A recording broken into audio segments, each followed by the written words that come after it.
Okay, wait, I'm not starting it. But thank you for stopping by, and thank you, thank you, thank you, thank you.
Oh fuck, guys.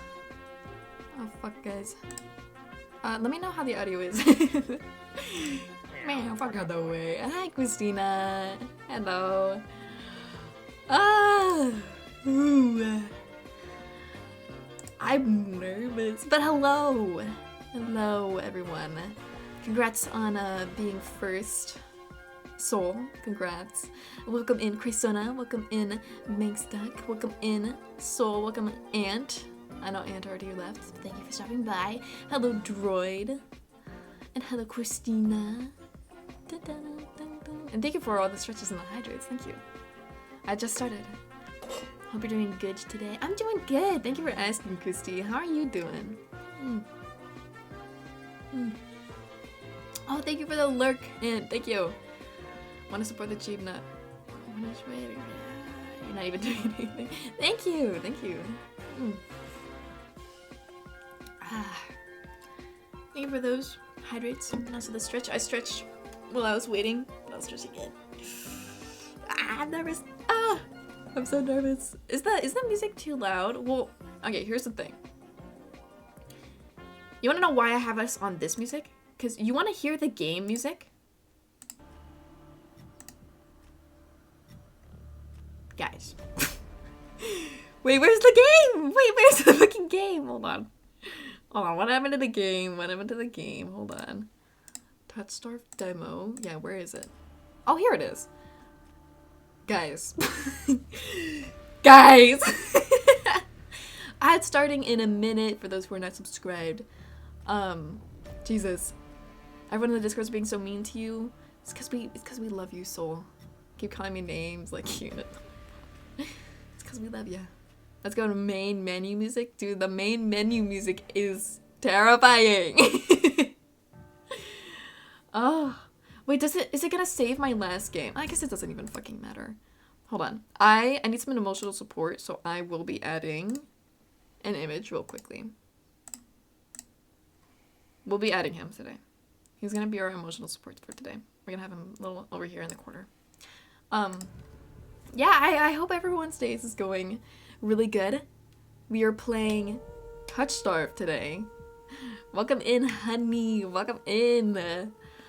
How are you doing, honey? We're playing Touchstarved. It's kind of like it's like a dating sim, but it's a little scary too. It's a little scary. Oh. Did the bats not work? Why did the bats not work? Hold on. We gotta figure out why the bats aren't working. I'm gonna play this for now.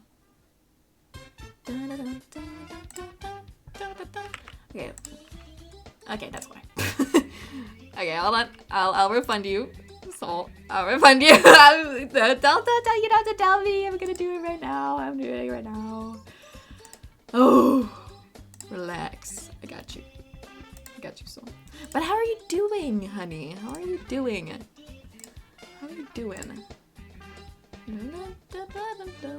Let me go to mod view so I can easily refund you, soul. Wait, that didn't work either. I'm signed into everything, right? Someone do the bats real quickly. Oh, there's an ad going on right now.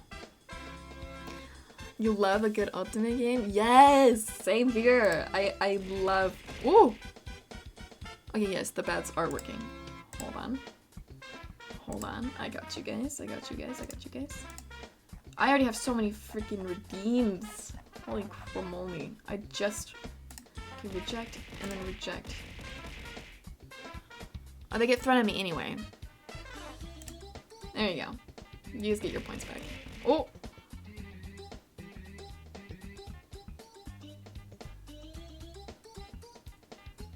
Oh wait, right. I'm not calling you honey. I'm calling you Mara, right? I think is what we agreed on? Is that what we agreed on? I don't even remember. I thought you were calling me honey for a second. No, Soul. You get called Soul. You've been great. You're finally getting a drawing tablet to start drawing digital art. Watch out, world. Hey, check that out, Mara. That's sick. You're gonna do amazing. I can already see it. You didn't want your points back. Well, you're gonna take your points back, Manx Duck. Also, do you like being called like just Manx or just Duck or something? Let me know, cause I've just been calling you Manx Duck.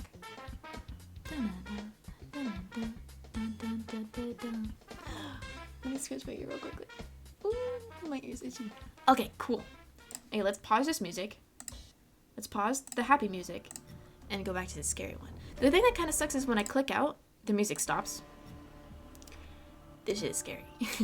But we're gonna start a new game because I already played this game in April 2023. So it's been almost a year. I remember some parts of it, but I don't remember all of them. Actually, I'm gonna make this smaller, and I'm gonna move this, my heart rate monitor, just a little bit closer. We do have a heart rate monitor. I will warn you guys that my heart rate does run a little. Oh, that's the game. My heart rate does run a little high. It does run a little high. So if you see me just casually running like a 120, it's normal. Kind of. You can call me either, but you're so excited. Okay, perfect. And either's fine, I don't mind. Alright, I'll try to remember. I'll call you Mara, because I believe we do have another honey in here too. There's 2 honeys. For Manx Duck? I might just call you Duck. I might just call you Duck. Or like Ducky or something. Maybe I'll draw you. What? Oh my gosh. Mara. I'm blushing. Thank you. You don't have to, but that would be super cool. Also, welcome in, Ava. Welcome in, Ava. How are you doing, Ava? Can chat vote on who you romance? Well, okay, a little bit about Touchstarved is that the full game isn't out yet. Only the demo's out right now, so only like the beginning part of the game's out, and like the first like 5 minutes. Like the first 5 minutes of like each route. But I already know who I'm gonna be romancing. I'm not gonna let you guys choose because I cannot let you guys choose that. Also, welcome in Lolly as well. Also, welcome in Bubblegum too. How are you guys doing? How are you, Lolly, and how are you, Bubble? Your heart rate spiked when I offered to draw you. Yeah. My heart like skyrockets at like everything. But that would be very, very sweet. So it's like a cool preview. Yes! Except for we've had the demo for like, what, is this like the 2nd year now?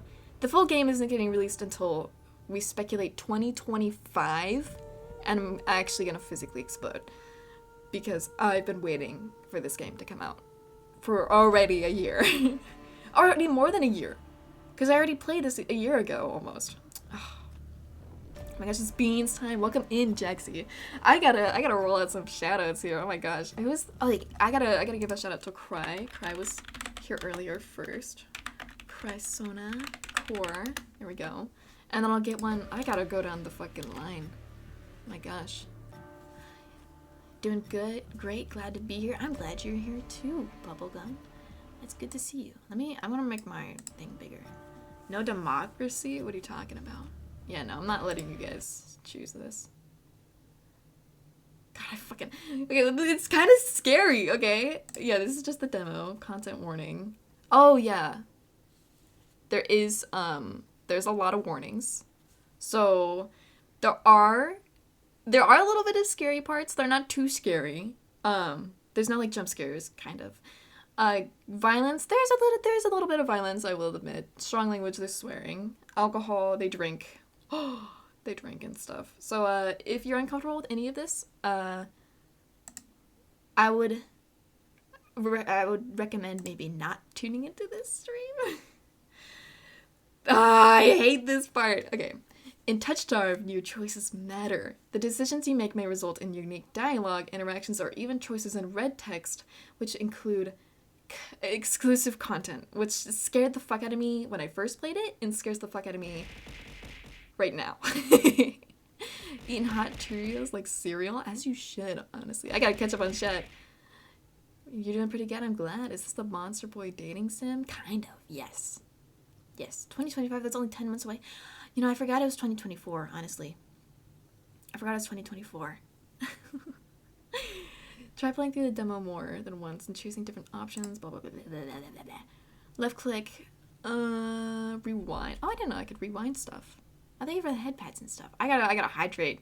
Bubs, I cannot drink this much fucking water. How many is this? 1, 2, 3, 4, 5, 6, 7, 8, 9, 10, 11. 11?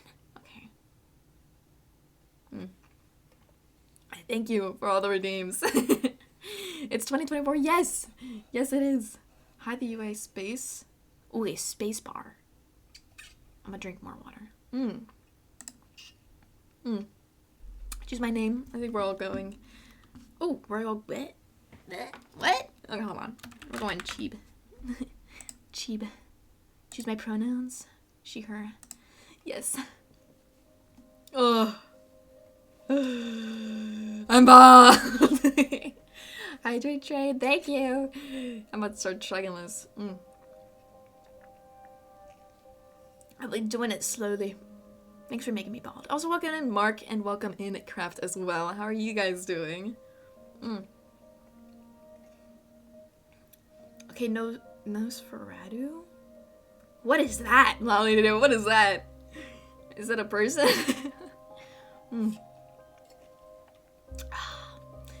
This game's a little spooky. The famous vampire? Fuck. Guys, I don't know celebrities, guys. I don't know celebrities. Also, let me know how the audio is when we get into it, if it's too quiet or anything. I'm sorry. I think we talked about Nosferatu a while ago. I'm no longer bald.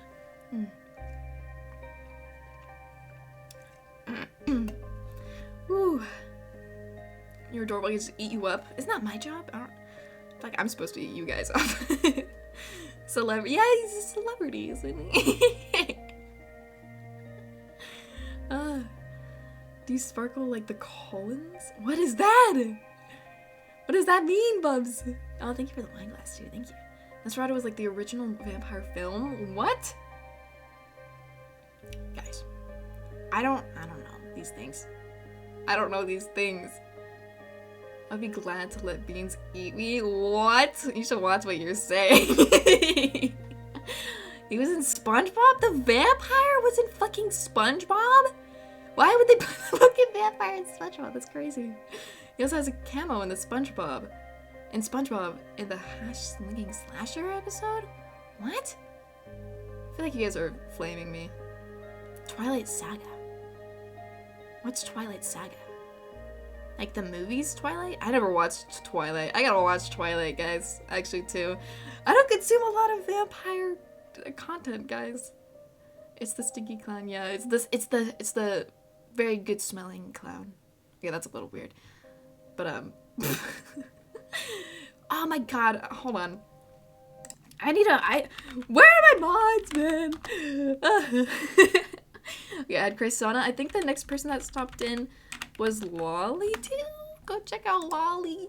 Oh, The world began to unravel long before you were born. It began with fogfall. Spectral mist bled from the seams where reality wore, so thin it split. Also, by the way, I will be fucking up words because I can't fucking read anything. Losing my mind? What are you losing your mind about? We need to watch Twilight one day? Whoa! Thanks for the bets. We should. That would actually be fun. Please say psych. What? We're having a movie night? Dude, that'd be fun. Community movie night, but it's just Twilight. Oh. You know yeah, I know Dracula. Obviously, I know who Dracula is. How are you even vampire? I don't know, man. It just happened. It just happened one day. And from that fog emerged monsters. Inhuman beings. Inhuman beings? Is that the right way to say inhuman? Inhuman beings with unnatural powers. Some possessed language and intellect. Others were mindless beasts driven by little more than the desire to slaughter. As cities fell and unrest spread, humans united in the fear, while monsters thrived in the chaos. And then there's you. Ooh, you're special. You're special. Don't you dare watch sexy vampires without the rest of us? We should have a community night. That would be kind of fun. I was supposed to set up the community nights to happen like every Sunday or something, like 5 months ago. I did 1 or 2 and then I never did another one. Ava and I recently found the complete Twilight movie saga at Savers, and the packaging was so deluxe. It was dirt cheap too, so we had to get it. Ooh, that sounds pretty nice. Did you guys like binge it? A second. You guys know for sure I ain't showing up to a movie night if Twilight is playing. What? Come on, Soul. You gotta be there. You gotta show up, right? Twilight is great if you don't take it seriously. Yeah, I've seen some parts of it. I've seen some clips of it. Like, did you mark my daughter? And it's like, there's a lot of interesting things in it. All of them were good. Just be drunk for it, to be honest. That sounds crazy, being drunk watching the Twilight series. I haven't binged it yet, but you guys need to. Yeah, you guys really do need to. I ain't showing up, it's Twilight? Soul. Will you show up? Kidding. You're lost, Soul. Yeah. Twilight drinking game. Yeah, everything weird. Like, every time something weird happens, you have to take a shot or something. There's a lot of this. I have a feeling this might take a while for me to get through. You're not even sure if you're human. You were born cursed, with hands that alter the minds of anyone you touch. Choose your backstory. Fuck! I forgot this part! Fuck! I forgot this part! I actually have to choose things! Oh, okay, let's see. The Unnamed, a fallen oracle.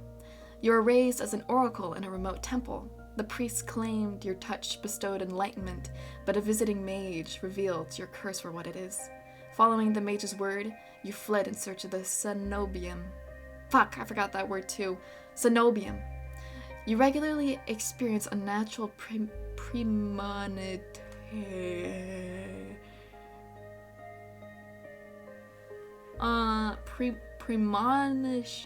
I don't know.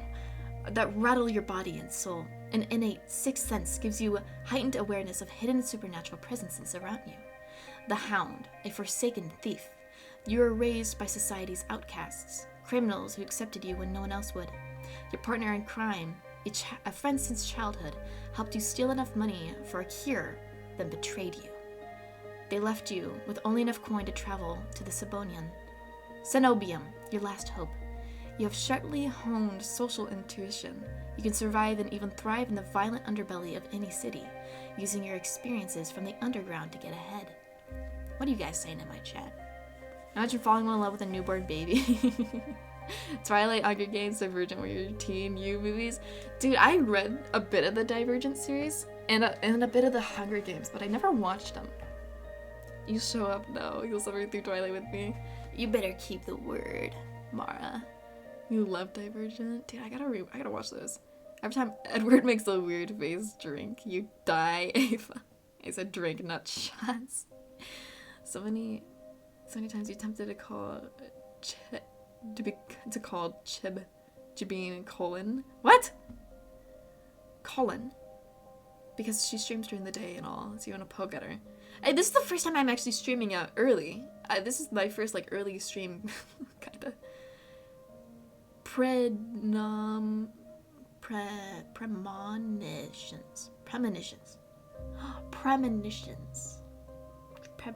Oh, okay. Thank you, Lolly, dude. Thank you. A social advantage. You can detect lies. Maybe. The Alchemist, an abandoned mage, an exiled Cenobium. I don't know why I always want to say Cebonium. Zenobia, mage, took you in as a child, raising you as her apprentice. She seemed to take pity on your curse, but you discovered that she was cultivating you as a test subject. You fled to the Cenobium, seeking a cure. You're an experienced spellcaster with encyclopedic knowledge of alchemy, spellcraft, and history. With a little observation, you can identify the subtle effects of magic. Ooh. It's getting hit in here. I don't know about hit, but it's getting hot in here. Welcome in, Bambi. Hold on. You have no choice but to be traumatized. Yeah, you are not good in any of these situations. I don't remember what I chose last time. I think I chose the Hound, the Forsaken Thief, because I liked the idea to be able to defend myself, especially in this world. You'll see why it's important to need to be able to defend yourself. I might set up a poll and let you guys decide. Damn, these backstories are messed up. When do we get to the hot guys? Once we get past this part. Hold on. I'm gonna play this music for now. I'm gonna set up a poll. I'm gonna make you guys choose because I'm so bad at choosing things. So we have the unnamed, the Hound, and the Alchemist. Okay, which one would you guys want me to choose? I'm so torn. If you've done Hound before, let's try something new. The Alchemist background gives you mommy issues? Is that like, do you want me to have mommy issues, Lolly, or not? Gee, why do you need a pole in your house? Why are you setting one up, sus? That'd be fucking sick. Dude, if I had a fucking pole in my house, I'd be like, doing backflips. Okay, I don't know. Mommy issues gets your vote? Sorry, mommy, sorry, mommy, sorry, mommy, sorry. You wanna see me do magic? Oh, that's fair. Magic, I think magic would help me defend things anyway. So yes, magic is cool. I don't know why I said it for 2 minutes. I should have just said it for like a minute. Oh yeah. Okay. So for your guys' knowledge, these are the people. These are the people. I believe the one I'm going for, if it isn't fucking obvious, it's the baddest baddie in the fucking middle. Ooh. So these are all of the people. I believe all of them. Okay, so the person on the left, the far right, the one with the white hair, I will let you guys know, I believe they're non-binary. Just for a little bit of background, I believe everyone else is canonically like he, him. Just for a little bit of background. Dun, dun, dun, dun, dun, dun, dun, dun. Oh, they're all so bad though, guys. Ooh. Stop barking at my chat, you guys. You be doing backflips? Yeah, I can do backflips. You getting brain damage? I don't know about that. Looks like we're going with the Alchemist, guys. Holy crap, the cat-eared one. It's actually a fox. I believe he's a fox at least. But we'll see more when we get into it. That just means you guys have to stay to see. We're gonna stop the happy music, sadly, and we're gonna go back to the scary music. Bubs got that dog in him. Don't blame her. Yeah, I don't blame Bubs either. You like the vampire on the far right, the black hair the most though. Oh, the vampire? Hold on. The one with the dark hair? The far right. Okay. I don't know if he's a vampire, but we'll see. We'll I guess there's only one way to find out. So we're gonna be going with the alchemist. Your name is Cheeb. You selected she, her pronouns, and your background is the alchemist. Yes. Fuck. Oh.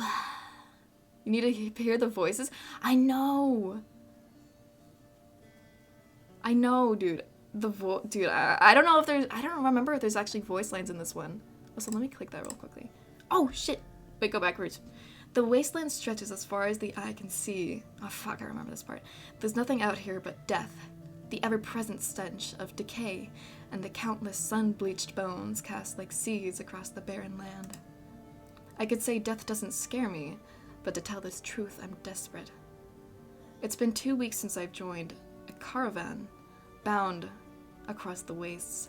Finding a group that would accept me was a trial in itself. As rations grew sparse and my canteen ran dry, I began to despair. But then I saw it.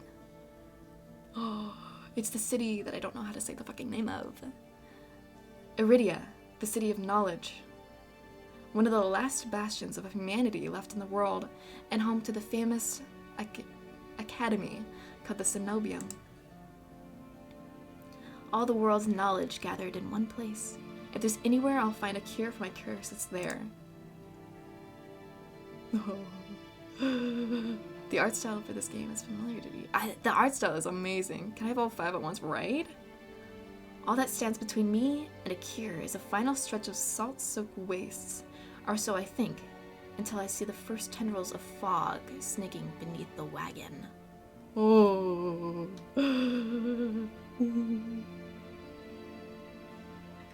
Why is this cheap so damn cute? Wait, did it go over her head? She missed the flirty jerk.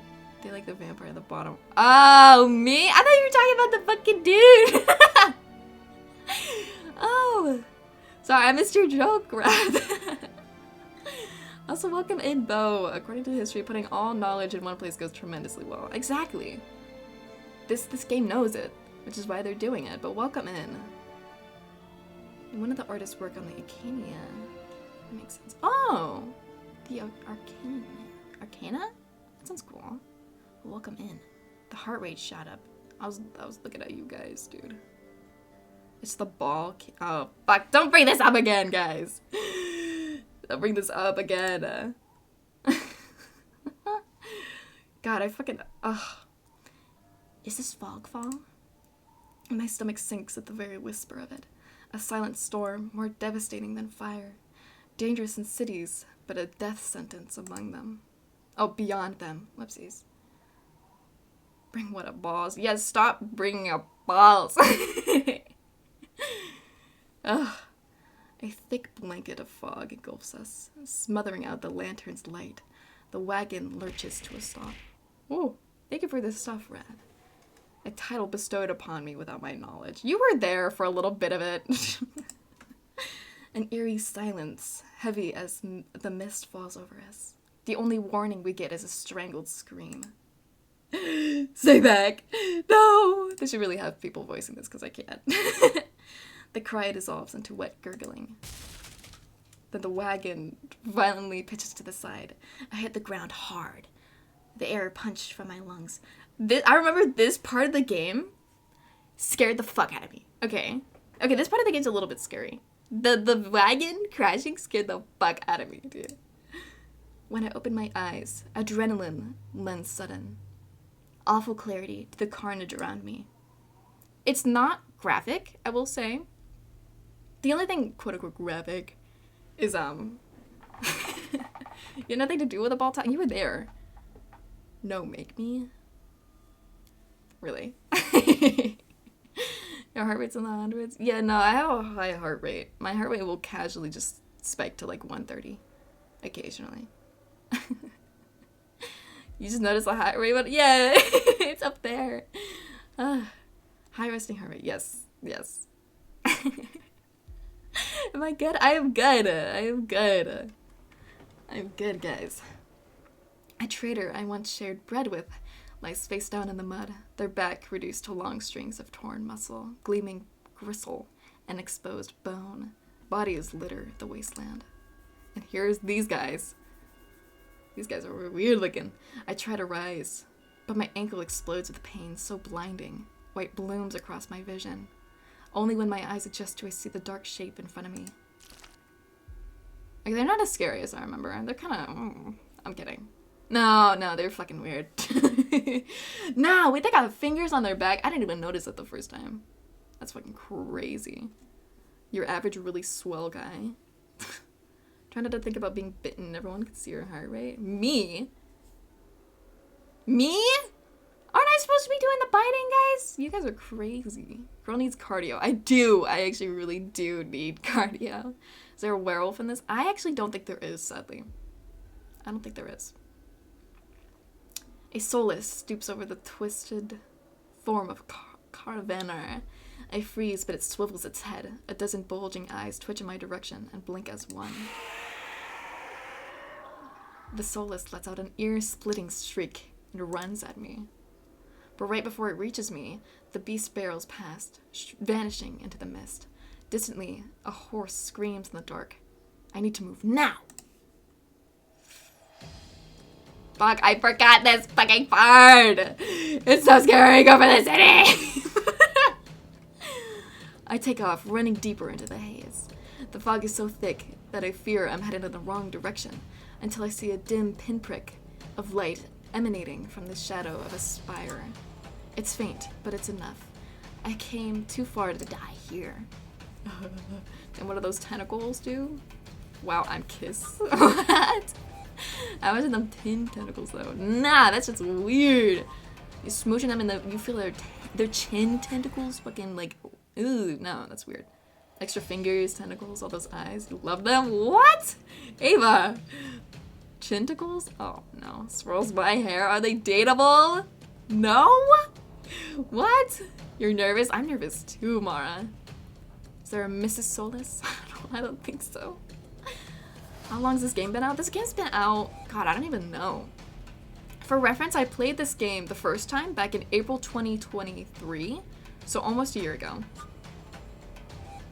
I don't remember when exactly it came out though. Rapid footsteps echo all around me. I turn in circles, frantically searching for opaque mists. For the opaque mist for the search. For the fucking source! But the fog ball twists and stretches down.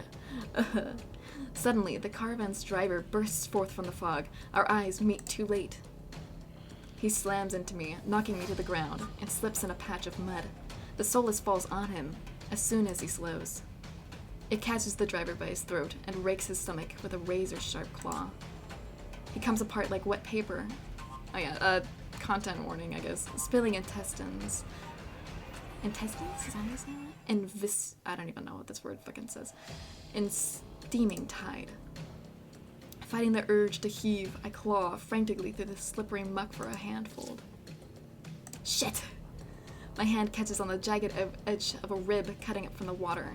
Bandages unfurl around the gouge. Full gouge? Yeah. Torn deep into my palm. The pain's quickly forgotten when a hand closes around my wrist. Can you stand? Oh, this fucking dude! One of the travelers from the caravan leans over me. We need to run. They reach for my hand, and I realize too late that my bandages have come undone. No, don't touch me! The sensation of their thumb brushing the back of my hand sends a shiver down my spine. All it takes is one touch, and in the space of a breath, my curse takes fold. This is so fucking scary. Their lips peel back into a deranged grin. No, I've seen this face countless times before. This is my curse, madness of my own making. The grip on my hand tightens until pain radiates from my knuckles. Let me go. Suddenly, clammy hands crush my throat, choking off my breath. Die. Spit bubbles at the corner of their mouth and flecks my face. The edges of my vision darken as my lungs scream for air. I'ma beat the shit out of them! My nails gouge deep into the traveler's wrists. But no matter how much blood I draw, they don't flinch. The more I struggle, the tighter their grip grows. My pulse hammers in my ears, slowing with each thudding beat. This can't be happening. I'm gonna die. And not because of the fogful or the solace, but because of my own curse. Tears sting my eyes. No, not here, not like this. I'm gonna catch up on chat. Damn, girls, your hands are fucked up. Yeah, that's our curse. Also, oh, welcome in, Harley. Welcome in. Oh, whoops, I rewinded. Whoopsies. Damn, everyone is hot. You think this guy's hot? You think this guy's hot, huh? I don't know, the tentacles and the vampires are the best. All it takes is one bad day. Not the clammy hands. Fancy seeing you here again. But can we agree that like, the vampires are the... I don't know, you guys can debate on that.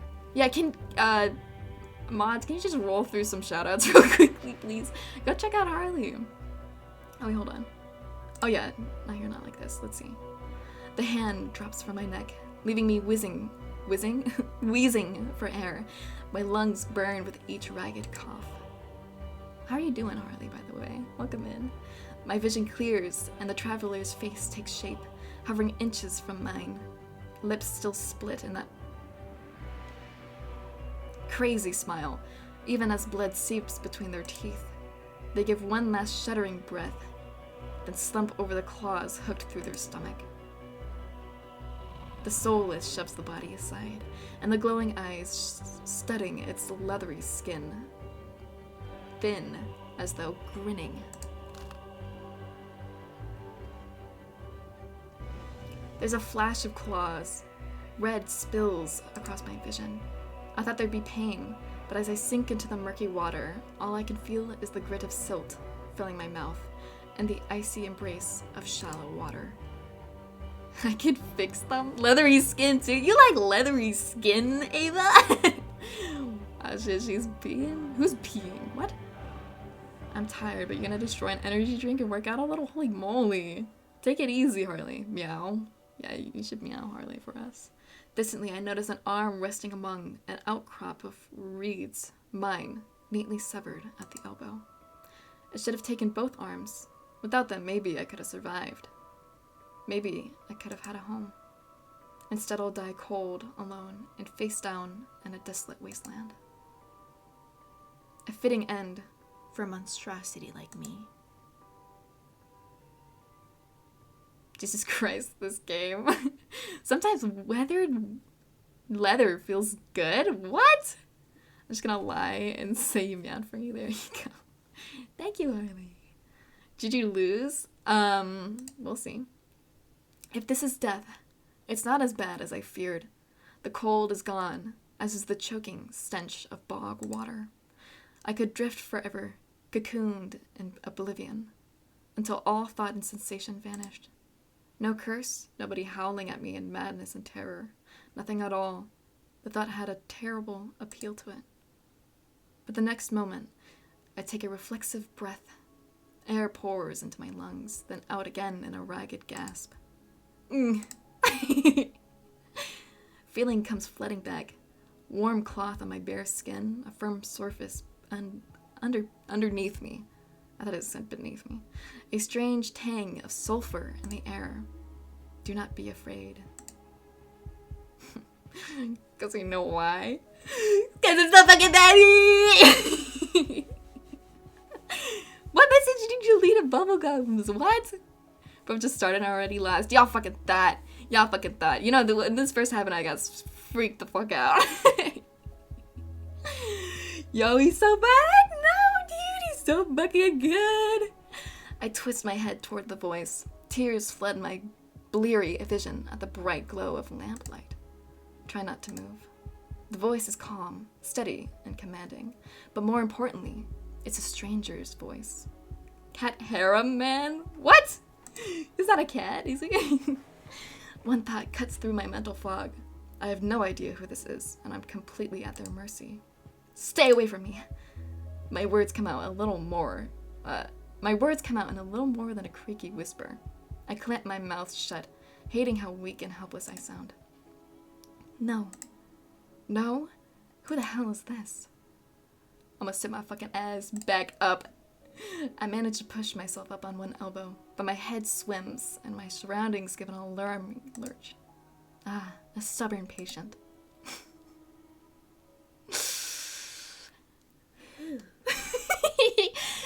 I don't have the strength to dignify that with a response. Instead, I pull the sheet up higher and wipe my eyes until my vision clears. Look at him in all of his beauty. Ooh, he's so fine. Also, god dang, is he hot? He is. Completely at their mercy. Dude, Genshin Impact character? What are you talking about, Bo? The stranger towers over my prone form. Warm light reflects off his pristine medical coat. I instinctively shrink back. And that's when I notice I'm completely naked. I forgot about that point. Except for a thin linen sheet. Naked, lying on a low cot with a pair of sharp golden eyes watching my every move. Damn. The man's gaze flickers to my exposed, unbandaged hands. I plunge my hands underneath the sheet to hide them from sight, though it's too late. He must have noticed what they looked like. Strange, cursed, inhuman. Why is he so... This is so fantastic. I know, naked too? Damn, his mulling is crazy. I know. My god. Clamp. With a book of party in the back, dude. Oh. I brace myself for his inevitable suspicion and disgust. But his expression doesn't even flicker from that courteous smile. And he's non-judgmental? Ooh. He just watches. I'm gonna take a fucking drink. He just watches, and placid, I think, silence as I struggle to make sense of my surroundings. Where am I? And who are you? Be calm. You're safe here. Whoever this is, he clearly has no idea who or what I am. Oh, she thirsty? Damn, you thirsty? I'm fucking thirsty, guys. I've never been safe anywhere. With anyone. Thanks for the hydrate, too. Even my own mentor, my teacher, thought I was nothing but a convenient specimen to be used and discarded. I scowl, pulling the sheet protectively around myself. Where are my clothes? Thanks for all the hydrates, honey. I mean, honey, what? Oops. Lolly, I'll fucking check this out. There's a lot of different names in here.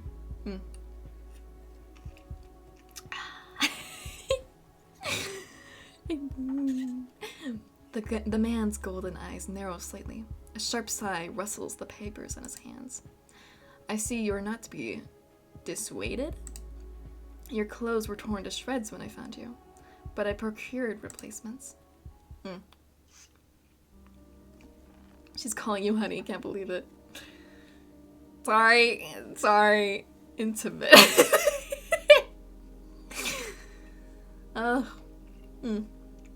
I start calling everyone honey. With a soft creak, he stands from his chair, giving me a better view of my surroundings. I seem to be in some sort of medical clinic. Bottles of silvery alchemical concoctions line the counters in neat rows. The air makes my nose twitch. A faint whiff of smoke and something distinctly metallic I can't quite place. Oh, sorry. The doctor produces a large, dense bundle of cloth, which he sets at the foot of my cot. He's easily a head taller than most, and I have to crane my neck to look at him. Thanks, sweetie. This is how we all grow closer as friends. She was thinking of me. Back up. Are you guys fighting over me? Twirls hair and finger and flutters my eyelashes at you guys. It's alright.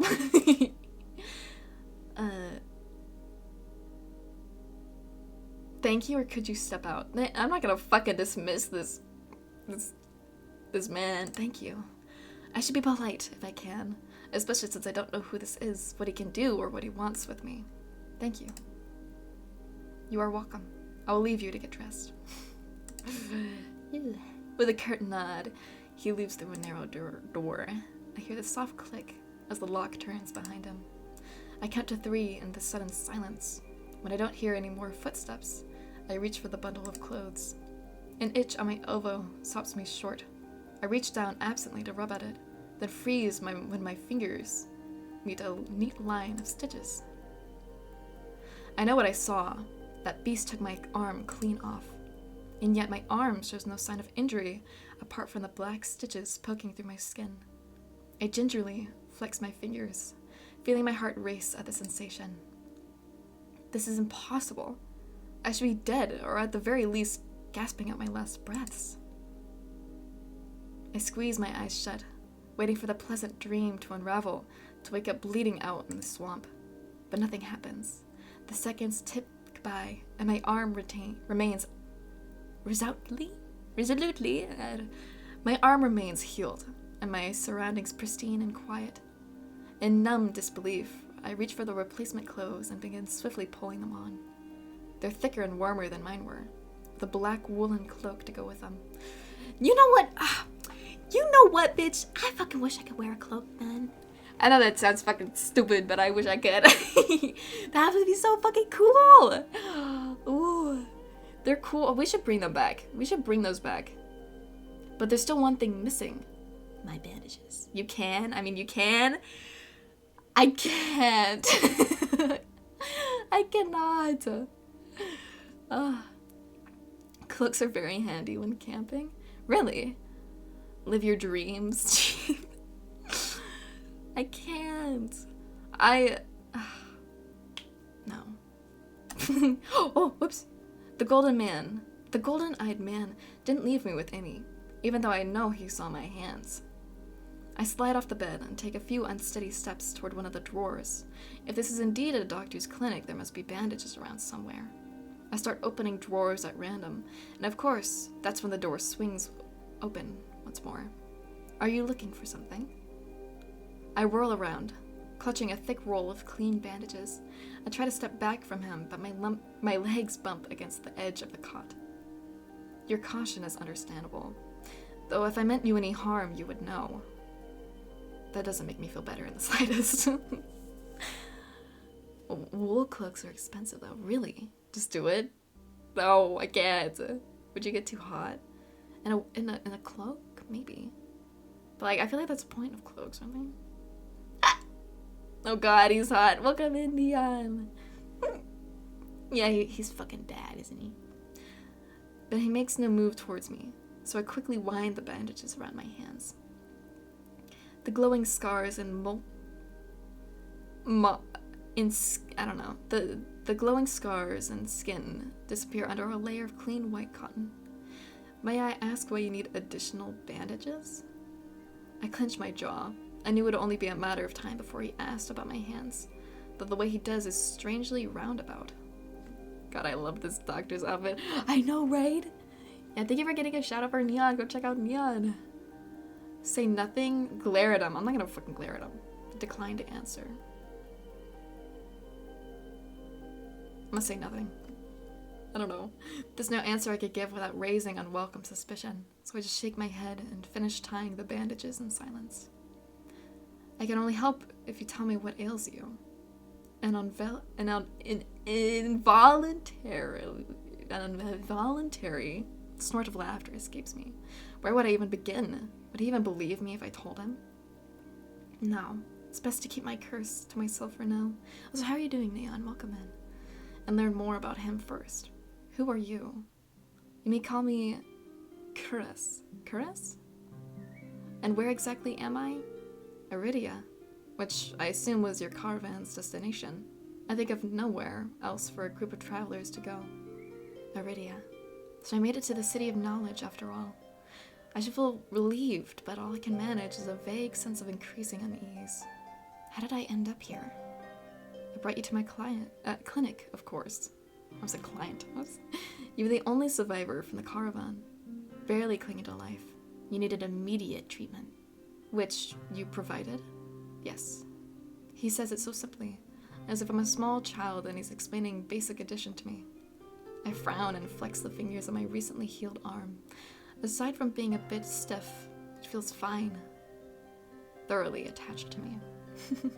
So let me know how the audio is. I think the audio is fine, but let me know if it's too quiet or loud or anything. How goes your search for hot fictional men? It is going swelly so far. Thank you for asking, Neon. we've met this beautiful man so far. It's going pretty good though. The start of this it was a bit intense, a little bit. It's a little intense, but it's not too bad. Bubs is bullying me in DMs. What is Bubs doing, Harley? What is she doing? You're saying that you stitched my arm back on? Pardon? A Solus attacked me in the caravan. It ripped everyone to shreds, and it tore my arm clean off. But when I woke up here, I spent my entire life learning from a Cenobian mage. And I know of no alchemy or magic that could reattach a severed limb. Even if he somehow could heal me by magic, I should detect traces of it, but I sense of nothing out of the ordinary at all. The doctor, Kuras. Kuras? I feel like I'm not saying that right. Kuras pinches the bridge of his nose. He has a beautiful nose, by the way. He sits back down on the chair, quiet for a long time. I do not know where you come from, but Iridia is the city of knowledge and deadly secrets alike. Information is power, and is most unwise to give or receive it freely. Since you have refused to divulge your secrets, I will not divulge mine. I don't even know your name. You are new to Iridia, so I will overlook the specific breach of etiquette. However, you should not expect others to attend the same courtesy. Do you understand? Bubs is bullying you all the time. Come back when you have new news. Time to start bullying you. Oh. He looks pointedly at my freshly bandaged hands. Loath? Though I am to admit it. Hey, thanks for getting a shout out for Bo as well. He has a point. I'm also a complete stranger to him, and if he's telling the truth, he saved my life. How are you going to do that, you sweet boy? Man, what are you guys doing in my chat? I take a deep, steady breath. This time when I speak, I sound a bit more like myself. Cheeb. My name is Cheeb. It is a pleasure to meet you, Cheeb. Oh, look at his fucking smile. Oh, it's so cute. There's a little more warmth than his smile. His polite demeanor back in an instant. Thanks for saving me. Or why did that? Thank you. Thank you for saving my life. I chance a smile in return. Even if he won't explain how he did the impossible, there's no doubt in my mind that I'd be dead if not for Kuras. With mean word and anti-rizzes. Hey Harley, I redeem a riz. Can you hit me with a riz real quick, Harley? Think nothing of it. I'm not sure if he's just being excessively courteous. Courteous? But his words only raise more urgent questions. But I have to ask, why did you save me? You don't even know me. The question seemed to startle Kuras. I could hardly leave you to die in the wastes. Assisting those in need is the very essence of a doctor's duty. I've never met a doctor who also handed out free clothes. Thank you for the headbets, Neon, thank you. My fingers feel the edge of the cloak. There's a subtle but delicately embroidered pattern around the hem. I try not to think about what kind of price Kuras might have paid. Kuras might ask for such well-made clothes. No, I suppose not. Forgive my presumption. I really come across such a fascinating patient. I would? I rarely come across so fascinating a patient. I blink. What did he just say? You know, I would say I love you to the moon. But truly, I'm shooting for the stars to just keep up with you. Thanks, Harley. Thank you.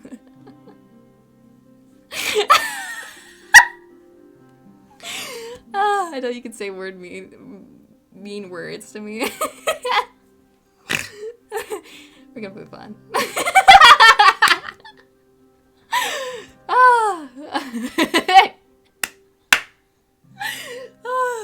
I'm not laughing at you. I'm laughing at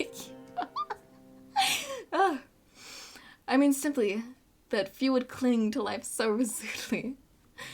Are brave such a journey dirty. Oh, I need a fan. It's ready to cancel, Chief. I didn't do anything. I didn't even do anything. Look at his face. Oh, I cannot help being so curious about you, Chief. His voice dips to a soft murmur, and he abruptly looks away from me. You're pretty curious yourself. Don't you dare. Cancel me? Are you defending me, Neon? I don't know what to say to that. You're pretty curious yourself. You have to go, but you'll be back. No falling in love without me. Well, that'll be hard to do, Mara. But you're all good. Take your time. I might run to the bathroom real quickly. But I'll leave you guys to stare at his fucking face. But I will play different music. You missed the solace. They'll be back. I promise. I'm gonna run to the bathroom real quickly. I'll be right back.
Oh, thank you for getting a shot for Ava too. Definitely go check out Ava.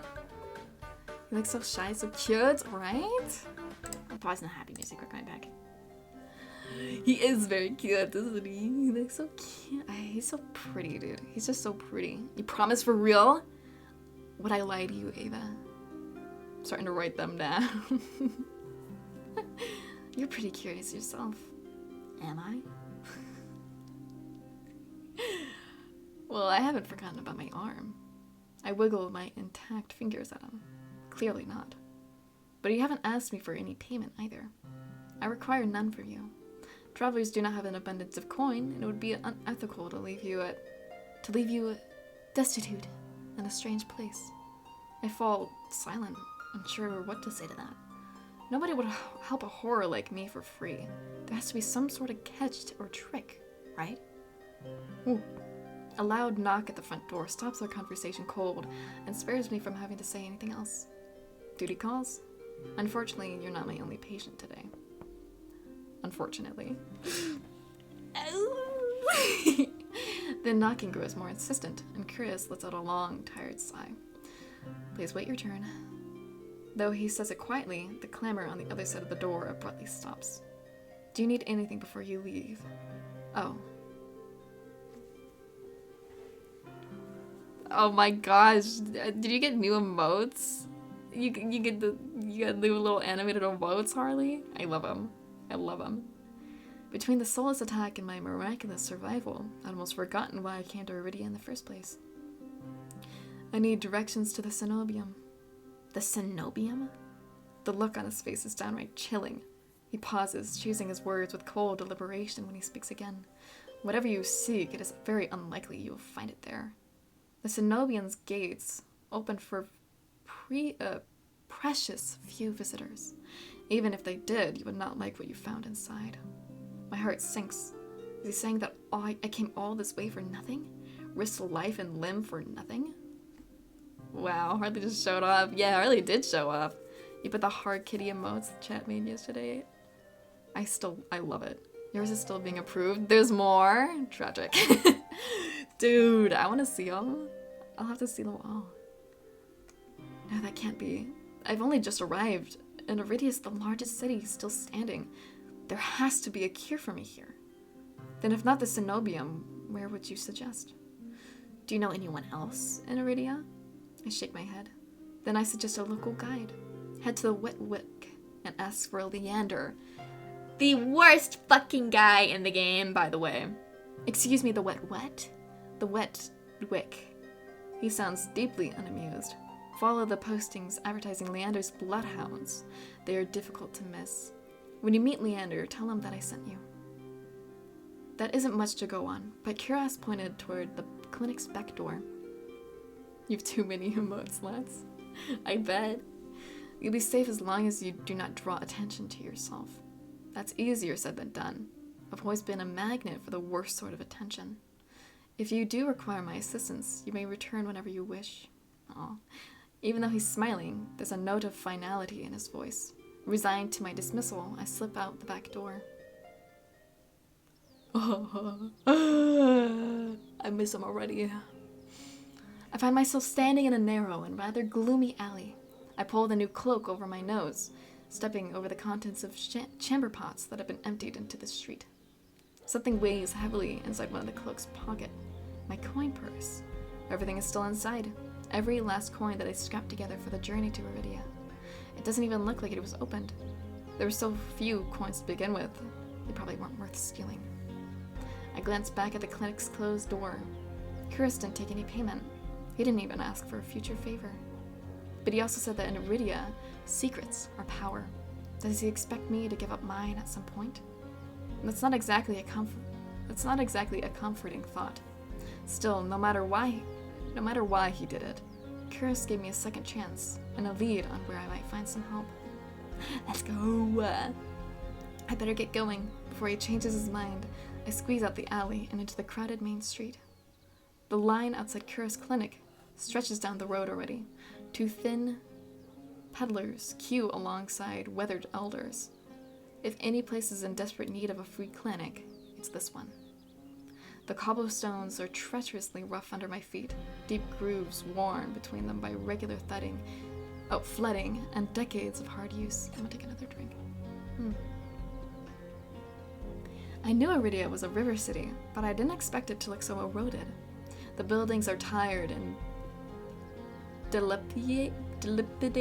I don't know what that word says. All crammed together on a narrow street. In narrow streets. A child darts by, clutching something greasy wrapped in paper. There's a helicopter. The smell of dried food drifts over to me. My stomach gives a faint gurgle. This morning's catch. Ooh. There goes the helicopter. Fried up, hot and fresh. Not too many eyeballs today. That sounds disgusting, but I'm starving, so I duck my head under the stall's grubby awning. A large fish leers up at me, its 3 bulging eyes still visible through the thick layer of crispy batter. The vendor gives me a gap-toothed grin. What's the cheapest thing you got? The vendor points at a metal basket of what looks like long strips of savory fried dough. Fresh long lads. 3 copper apiece, so don't burn your mouth.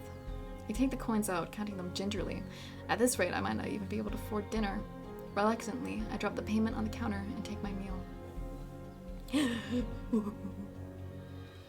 2 streets later, I pass under a round iron archway, adorned with dangling garlands of red and pink lilies. The buildings in this quarter are a dizzying riot of color. Painted walls and tinted glass everywhere I look. Sheer red and pink curtains flutter in open doorways. Musical voices call out invitingly. Incense mingles with the pungent scent of flowers, barely covering the salt and musk of warm bodies. This must be Iridia's entertainment district. I'm polishing off my food and dusting the crumbs from my hand when I spot a poster.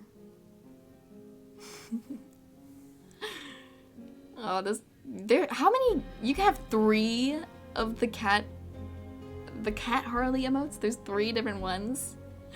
That is crazy, Harley. That is crazy. So there's an ad going on right now. I get hiccups. It features the silhouette of a smiling man wearing a single dagger-like earring and the word Bloodhounds printed above his head.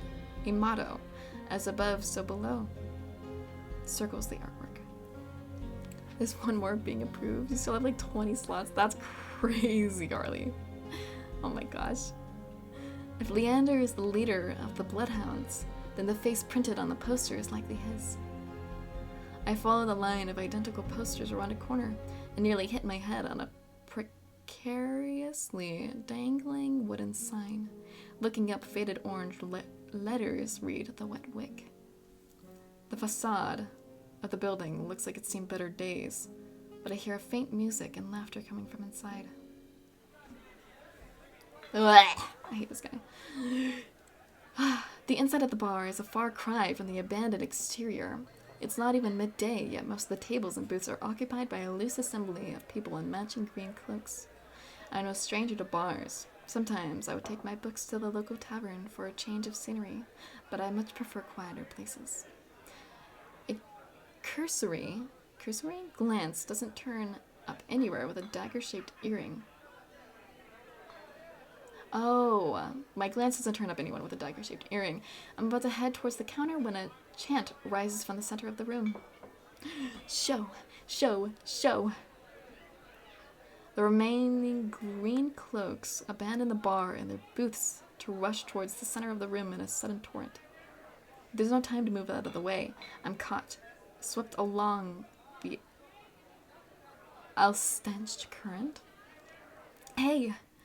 Rhythmic chanting drowns out my voice. I thrash, throwing out my elbows as the press of bodies grows heavier. My hip knocks into a table. I grip it, holding on tightly to steady myself, but the crowd has stilled, the chanting stopped. A pair of guided boots stride across the tabletop. Here's this guy. Seriously, you dogs, again?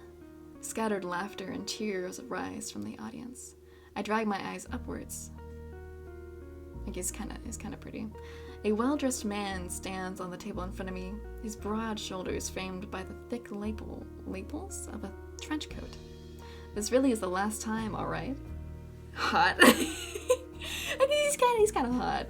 This time when he speaks, the audience falls silent, as though bewitched by his magnetic presence or rich, low voice. Presence. Whoops. This dude's hair looks like mine. Oh yeah, your model's hair, huh? Kinda, I see it. You have more of a side part, I think. Yeah, he's pretty though. But nothing is as captivating as his smile. He beams at the crowd around him, a performer on a makeshift stage. He looks hot and crazy. We'll see. No, your hair IRL. Oh. I guess I don't know if I've seen recent pictures of your hair. Don't blink or you'll miss it. He laughs and the dagger-shaped earring dangles from his left ear, catches the light in a flash of gold. It would seem I found Leander. He raises his hand above the audience and snaps. A flash of green pale light, real magic. No ordinary stage trick blinds me. Ooh. As the brilliance ebbs, my gaze refocuses on the mage towering above me. I can see the evilness in his eyes. You have not? Oh, I guess I haven't. He flicks his wrist, and the magic spiraling around him coalesces. A delicate flower stem sprouts from between his pinched fingers. One by one, glowing lily petals spring forth. With a flourish, the mage presents the conjured flowers. The audience bursts into claps and cheers. My mouth hangs open, and not just on the account of the impressive performance. There was no incantation, no spell circle. I've never seen something so beautiful and intricate conjured so effortlessly. Leander must be an incredibly gifted mage. No wonder Chris recommended him. Leander plucks the iridescent bouquet out of the air and turns in a slow circle, giving his audience a good look. Now who could use some good luck? Eager onlookers scoot closer to the table. Some reach for the lilies while others whistle and call Leander's name. But his cool green eyes slide right over them, locking on me instead. Not a shocker. How about you? My chest tightens. Every person gathered turns to stare at me. Anyone else notice the extreme jump in heart rate when she flubs a word? I don't, because I can't fucking see it. Ugh. I mess up my words and it's fine. Do you see that jump? You see that fucking jump right there? I just jumped like a solid 30 fucking beats per second. That'd be crazy. Minute. Do I take them or do I refuse them? I'm gonna refuse them. My voice comes out weaker than I'd like. Someone else might appreciate them more. Leander's smile widens as though he didn't hear me at all. You seem like you could use something to brighten up your day. But as he speaks, the lilies fade in a shower of opalescent light. To my surprise, Leander laughs under his breath. That's the problem with flowers. They don't last long, but they leave an impression, right? He grins at me, and I find myself smiling back. Cool. He's kind of cool, but I don't really like his character too much. He is kind of hot. That's all. Leander steps off the table, dropping among the excited crowd with an audible click. All right, bloodhounds, get back to your drinks. Show's over. The green cloaks disperse at his command, returning to their tables and booths. Before I can make my way towards Leander, his eyes find me. He gives me a friendly wave, then beckons me over to the crowded counter. I manage to squeeze beside him, but there's so little room that his broad shoulder presses against mine. I tense, but he doesn't seem to mind at all. I mean, he does have very broad shoulders and very... cool. Is this your first time in Iridia? He says it lightly with a genuine air of curiosity. Do I stick out that much? No, but I'm certain I'd remember seeing a face as lovely as yours around Lowtown. My eyes flicker to the polished countertop. I'm not used to flattery, and being this close makes eye contact difficult. It makes speaking difficult too, Jesus. As if on cue, the bartender approaches us. What can I get you? Surprise me, and add anything my friend wants to my tab. I wasn't expecting the generosity, but I have to admit, I do feel a little thirsty after all that fried dough. Same here. I'm gonna take a drink. I'll take water. I fucking love water. Water's fine. While the bartender leaves to fix our drinks, Leander leans his elbows on the counter. I'm close enough to notice the purple shadows under his lower lids. I almost said lips. His eyes wander over me in return. But when they lock on my bandaged hands, a sour taste rises to my throat. Here comes the questions. So, what brings you to the Wick? Kira sent me. He pushes his hair back from his forehead, but it immediately falls back right into place. Oh wait, no, he does have a side part. Oh. I don't know why I thought it was a middle part. The drawing of him earlier looked like a mid part. So it's about work. The bartender pushes a pair of glasses our way. I don't realize how thirsty I am until the cool water touches my lips. I drained the water in a single gulp. That's impressive. It was a mid part earlier. Yeah, that was a bit... It looked like a mid part. I don't know. Maybe it's just perspective. Leander takes a deep swig of his beer and lets out a satisfied breath. This will be your hair in a month. What do you mean? Is it really short right now, I'm assuming, maybe? Or, like, what are you talking about? Are you gonna get it redone? What do you mean?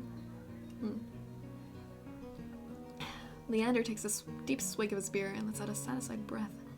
How can I be of assistance? I need to get to the cenobium. As soon as the word cenobium leaves my mouth, the entire bar falls silent. Bloodhounds twist around in their seats to gawk openly. Finally, an especially drunk one speaks up. The hell are you bringing up the cenobium in here? Wait, the hell are you bringing up the cenobium in here? This guy's design reminds you of Muriel from the Arcana. I don't know who that is. Let me look that up real quickly. The music is gonna stop and it's gonna be a bit of awkward silence. But I am curious to see what this person looks like. Muriel. Is that another? Because you said, I think earlier, that a similar artist worked on a similar game. Oh, this guy looks interesting. Is this guy a fucking werewolf? He kind of looks like he'd be a werewolf. Throw him out. This is Bloodhound territory. Wait, hold on. Damn. You're about a month away from needing to switch to a side part from your mid part. Interesting. Why so, Harley? Yeah. Looks. Yeah, I can definitely see it. Longer hair and stubble, and it would look like exactly like him. The vitriol catches me off guard. From the angry looks thrown my way, it's clear I've broken some unspoken rule by just mentioning the cenobium. When I glance at Leander, he's drinking, as though he hasn't noticed the uproar. Only when he catches me looking does he lower his glass. For the love of... He drags a hand down his face. Hey, keep it down, will you? This is business. I tense, expecting an argument, but the outspoken bloodhounds silently return to their drinks. Only a handful continue to watch me warily. Ooh.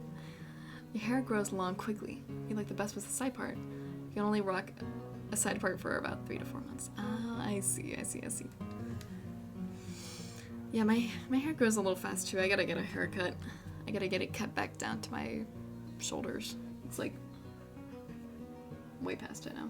I didn't realize how long it was until right before I was streaming, I looked over and I was like, damn, shit. Ooh.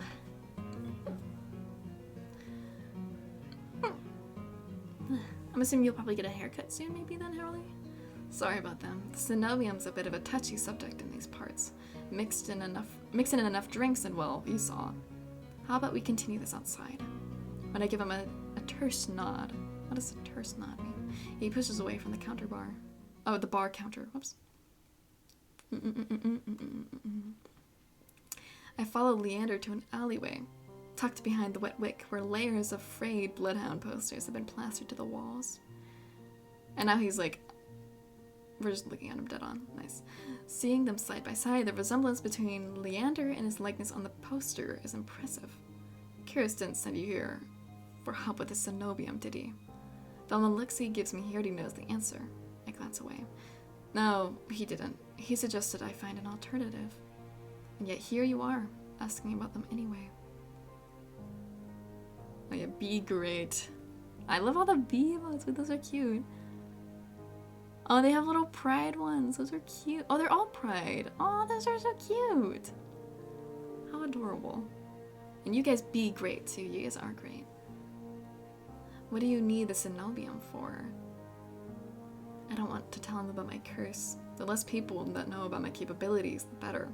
Thankfully, Leander takes my reluctant silence as an answer. The ace bee is so cute. That's the last one, isn't it? The one with the little, cat face, I think.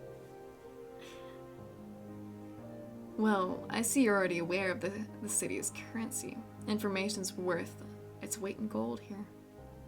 Curious told you the truth. The cenobium's dangerous. Get on their bad side and they'll imprison you if you're lucky, or torture you if you're not. Torture? My teacher never described anything like that. The ace piece is so cute. It is, isn't it? They're all very, very cute. There's the... I wonder if they have a pan one. I'm not sure if they would. But the cenobium's supposed to be a place of learning, a sanctuary. The cenobium has always been heralded as the last bastion of human knowledge, a shining beacon of hope in a world steeped in nightmares. If any place held answers, it would be the cenobium. That's why I came here. That's what they want you to think. But things that seem too good to be true are often just that. Such a simple statement, yet it leaves me reeling. If it's true, if I staked everything on a lie, then what now? Leander clears his throat. But as I always say, there's solutions to every problem and alternatives to every solution. He clamps his hands and turns to me with a brilliant smile. That's why Curious pointed you to the bloodhounds. Let us help you. Whether it's hunting soulless, finding people, or recovering stolen valuables, we can do it all, free of charge. I'm shaking my head before he's finished his practice speech. My patience is wearing dangerously thin. Listen, I appreciate the offer, but my problem can't be solved by a group of good Samaritans. You see, this is clearly not me because she's using very big words that I don't understand. To my... What? To my chagrin? Chagrin? I don't know. Leander nods slowly. Then your problem must be fairly serious. And if the Cenobium's your first choice, you're searching for a magical solution, aren't you? When my eyes widen, he nods along, as though he suspected all along. I'd be happy to help you out. That is, if you tell me what ails you. Leander might not work for the Cenobium, but if his show was any indication, then he's stronger than the mage who raised me. She couldn't do anything about my curse, but maybe. I'm silent, plagued by my indecision. I don't know if I can trust him, but it's not like I have any alternatives. Oh, it's the grog emotes. Is that ranch? Oh my gosh. I should get one, but with like, well, blood would be on theme. But pickle juice is on me, dude. That is all me. I hate to admit it, but this could be my only path forward. My confession comes out in a pained whisper. I'm cursed. Cursed. Oh, well, now I'm very curious. What kind of curse? Something ancestral or more recent? He looks me up and down, taking in my face, my eyes, and finally my hands. It's your hands, isn't it? I wait until I'm certain my voice will remain steady before answering. My touch is dangerous. It changes people, hurts them. Before I've even finished, Leander begins taking off his gloves. He tugs his left hand free and flexes his fingers. Then let's see it. Pickle juice would be actually amazing. I fucking love pickle juice. He offers me his hand, and a prismatic flash of magic ripples across his palms. An enchantment for protection. But I'm already shrinking backwards. I can't. I don't care how confident Leander is.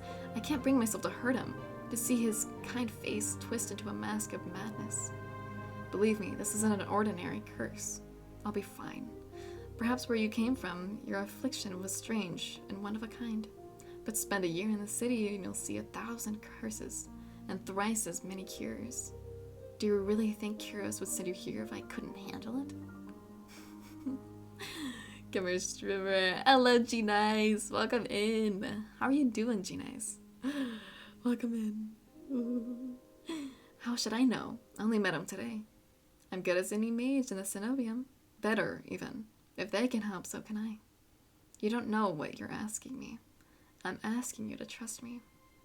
I look from Leander's outstretched hand to his confident smile. And a wink for Azure. Welcome in, Azure. How are you doing? How are things going? I saw like the announcement for, I think you're doing like a Madoka Magica kind of thing, I think. With the thing that you've set up, I think, if I read it right.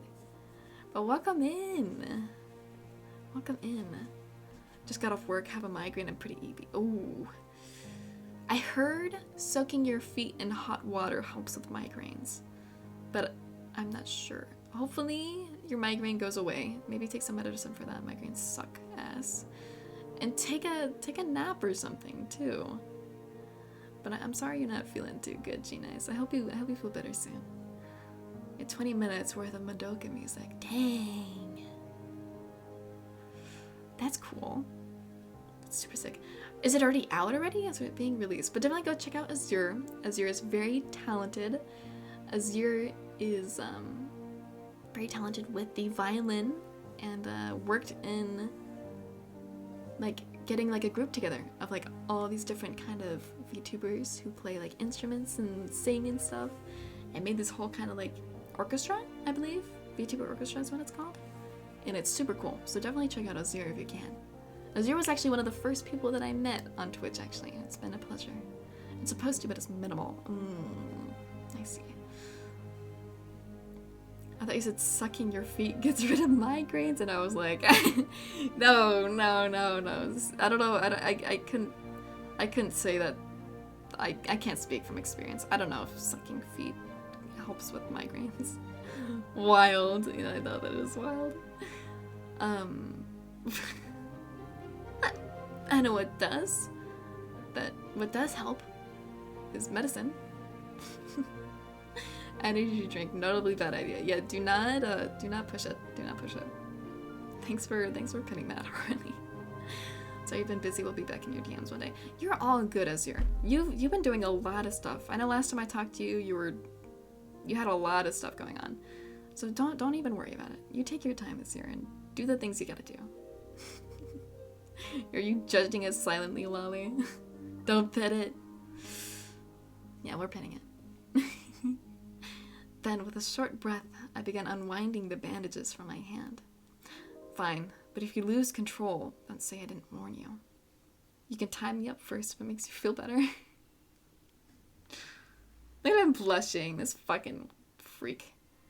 With each joint I expose, I grow more and more certain that this is a terrible idea. Ready when you are. If he's bothered by the way my hand looks, he doesn't show it. My fingers hover shakily over his palm. Damn, oh my.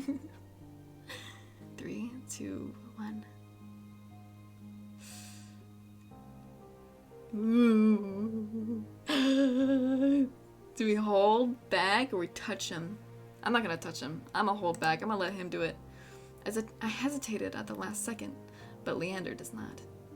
His hand closes tightly around mine. The instant his fingers graze mine, his expression goes blank. Leander? I try to pull away, but he won't let go.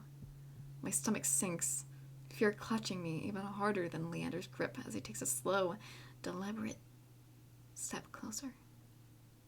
His free hand rises, outstretched fingers angling towards my neck. No, you're just fine. Interesting, that's one hell of a curse. His hand lands gently on my shoulder to steady me, and I don't even realize I was shaking. I searched Leander's face for traces of madness, but his eyes remain clear, soft, and green. In case, I know a few people just stopped in, we're cursed, so if we touch people, it drives them crazy, and they try to kill us. That's a little bit of the background, so we're trying to find a cure of a curse. Color rises in his cheeks, but he remains still, except for the subtle bobbing of his throat. Why is he blushing? Neither of us speak as I trace the contours of Leander's palm, lost in an awareness I wasn't prepared for. I've been with other people, kissed them, been embraced by them, and more, but not like this. Horny, I like it. My fingers long depraved by years of bandaging, picking up every single detail. The grooves of his palm, the smooth shell of his nails, the pulse of his heart. For as long as I've lived, I've never been able to hold someone's hand. Not without dire consequences. I never realized what I was missing until this moment. While Leander's pulse is steady, mine is hammering as fear gives way to excitement. Ah, we're so excited! We're like, yay! Do we keep touching or let go? I don't fucking know.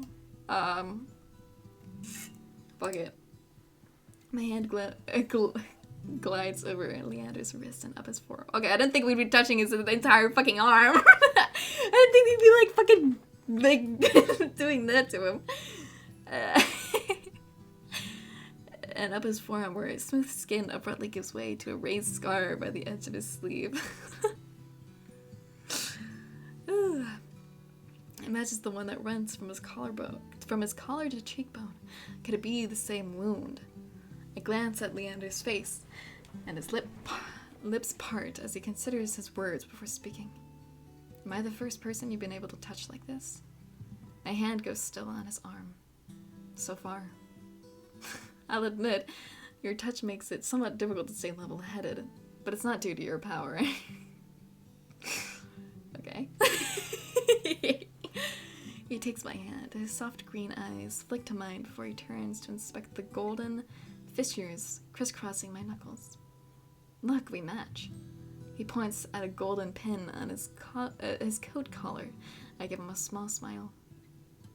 I draw my hand back and take a steadying breath. My head feels as though it's stuffed with cotton. Habit alone guides me through the motions of rewrapping my hand, although my fingers tremble too much for the bandages to lie flat. I can't believe that worked. May I ask your name? Yeah, we don't even fucking know his name when we were like groping his fucking arm. I'm Cheeb. You were right to hide this from me. That curse of yours. It's unlike anything I've ever dealt with. I can tell you're discreet, but you best not go showing that off to anyone else. I didn't plan on it. Are you staying in Lowtown? I pause. Room and board was something I hadn't considered yet. I don't know. Let's get you promptly settled then. Oh, whoops. I skipped something, maybe. The Wet Wick is noticeably quieter. Without their leader, most of the bloodhounds has dispersed, or in few cases fallen asleep beside their drinks. Got any rooms left, or did my lot grab them all to sleep off in? Sleep it off. Oops. The bartender, who I now realize doubles as an innkeeper, slides a key onto the counter. You know, I always keep the corner room open for your escapees. Leander laughs. Leander's laugh sounds slightly strained. And I always appreciated that you're mistaken. This is just for my friend. Sure. Stay as long as you like. You two have fun. Escapees, huh? Escapee. How do you say that? Escapees? I don't even know what that fucking says. Leander clears his throat, then holds the key out to me. But I hesitate.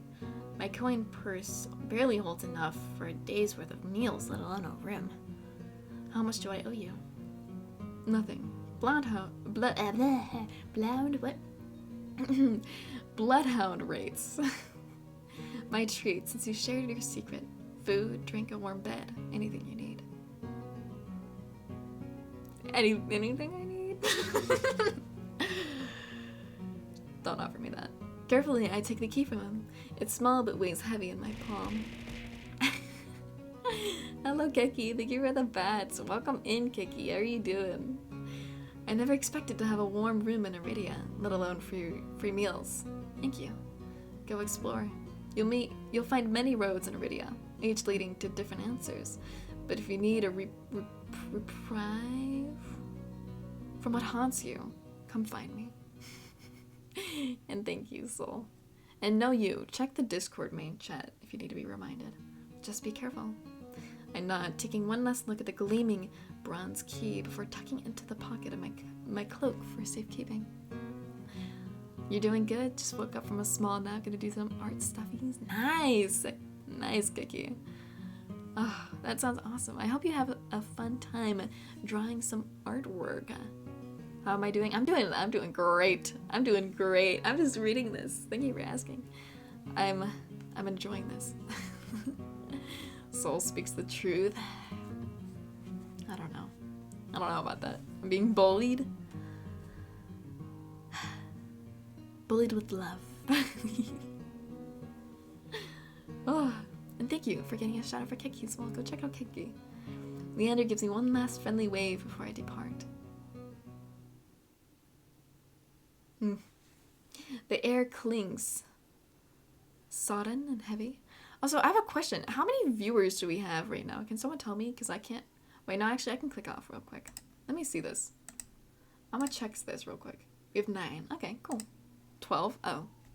It always says different things. Okay, I feel like.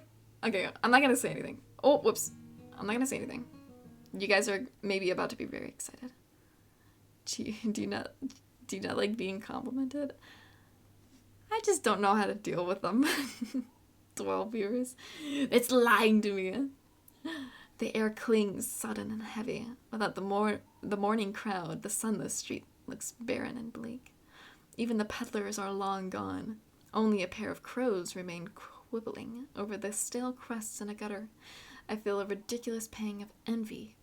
At least they've got reason to fight. I've never felt so lost. Say less.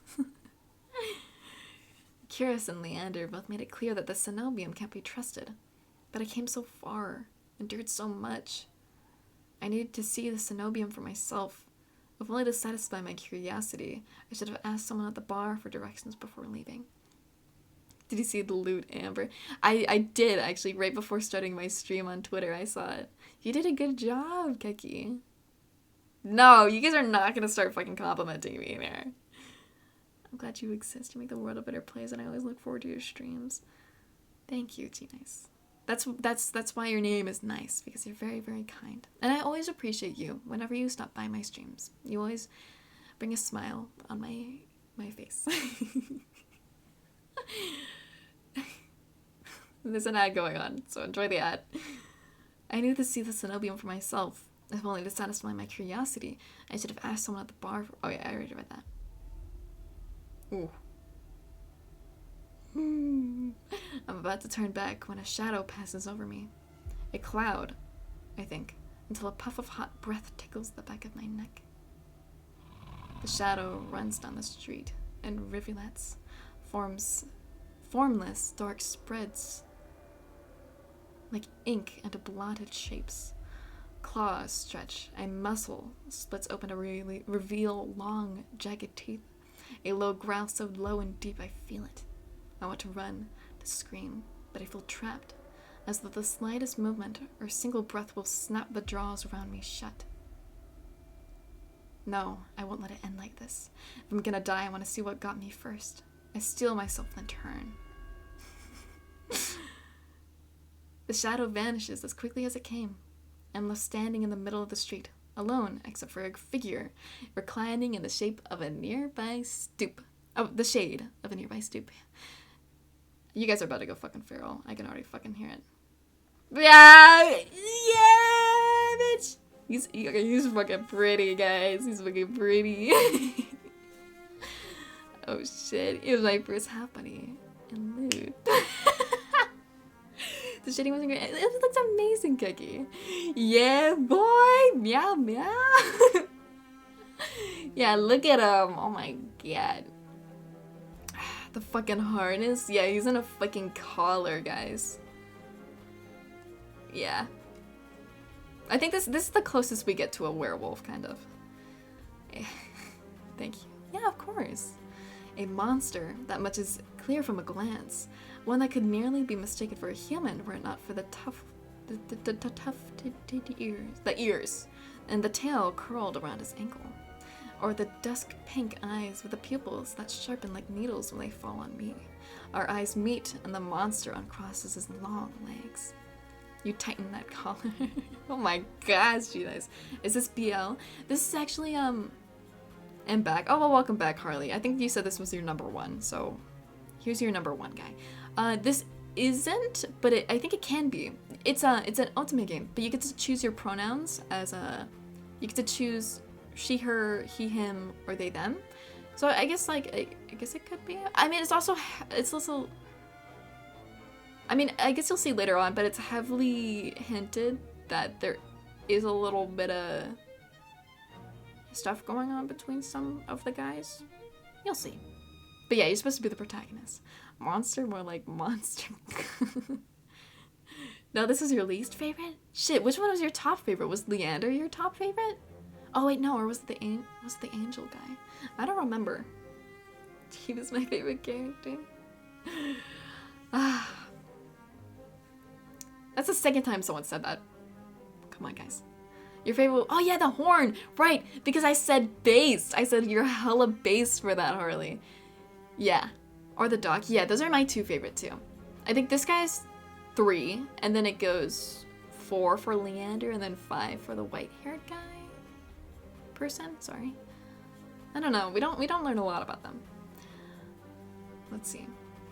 His hair gleams a shade of red that reminds me unsettlingly of blood where it curls around his collared throat.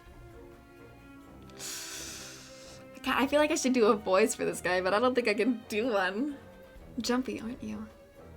His tone is light and carefree that I glance over my shoulder to make sure he's speaking to me. When I look back, the stranger props his chin on his knuckles and regards me with an inscrutable little smile. Didn't you see that shadow just now? It was massive, moved like a beast. Even as I speak, I'm aware of how ridiculous I sound, but the stranger's smile doesn't falter. The only beasts I've seen are the Wicks drooling regulars, though This did catch my eye.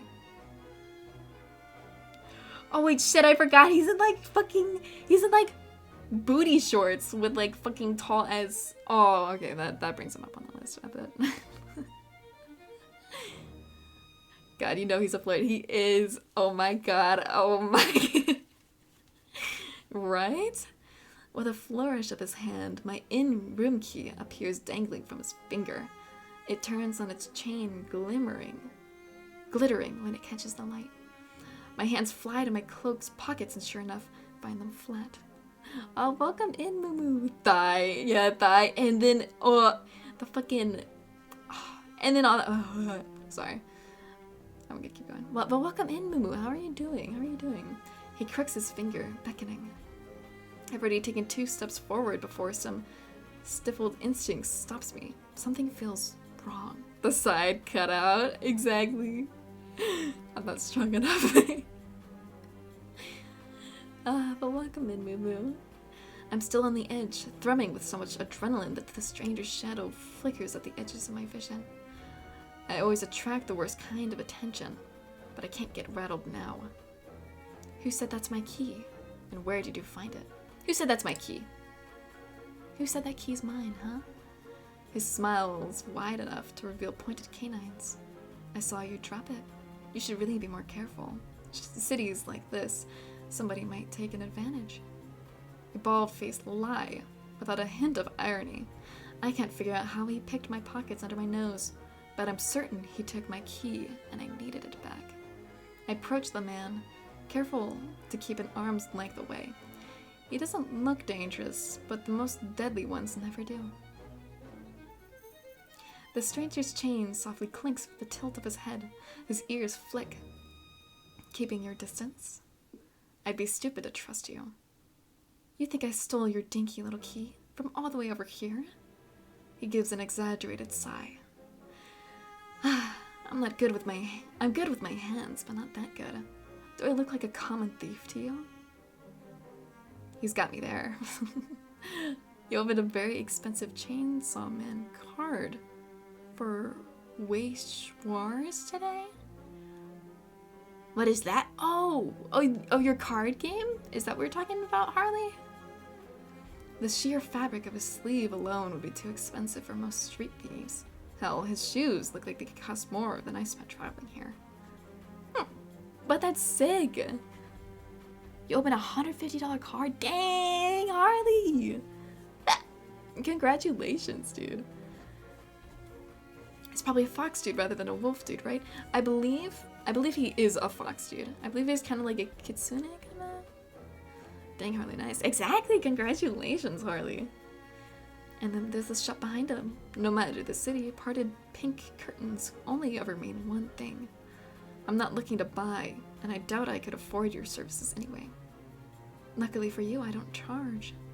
The man runs the tip of his tongue over a fang, and for the first time I stepped into that shadow, I feel something other than dread. My face grows hot. Jesus. Oh. The most expensive was 1K, but yours was surprising. Dang, Harley. What's your most expensive card? Is that it now? That's not what I meant. I'm flattered, really. Were sex my trade, I might make an exception for you. How about half off for a handy? Or you could just hand over my key. Ask nicely and I might even let you tuck my tail. Just throw it here.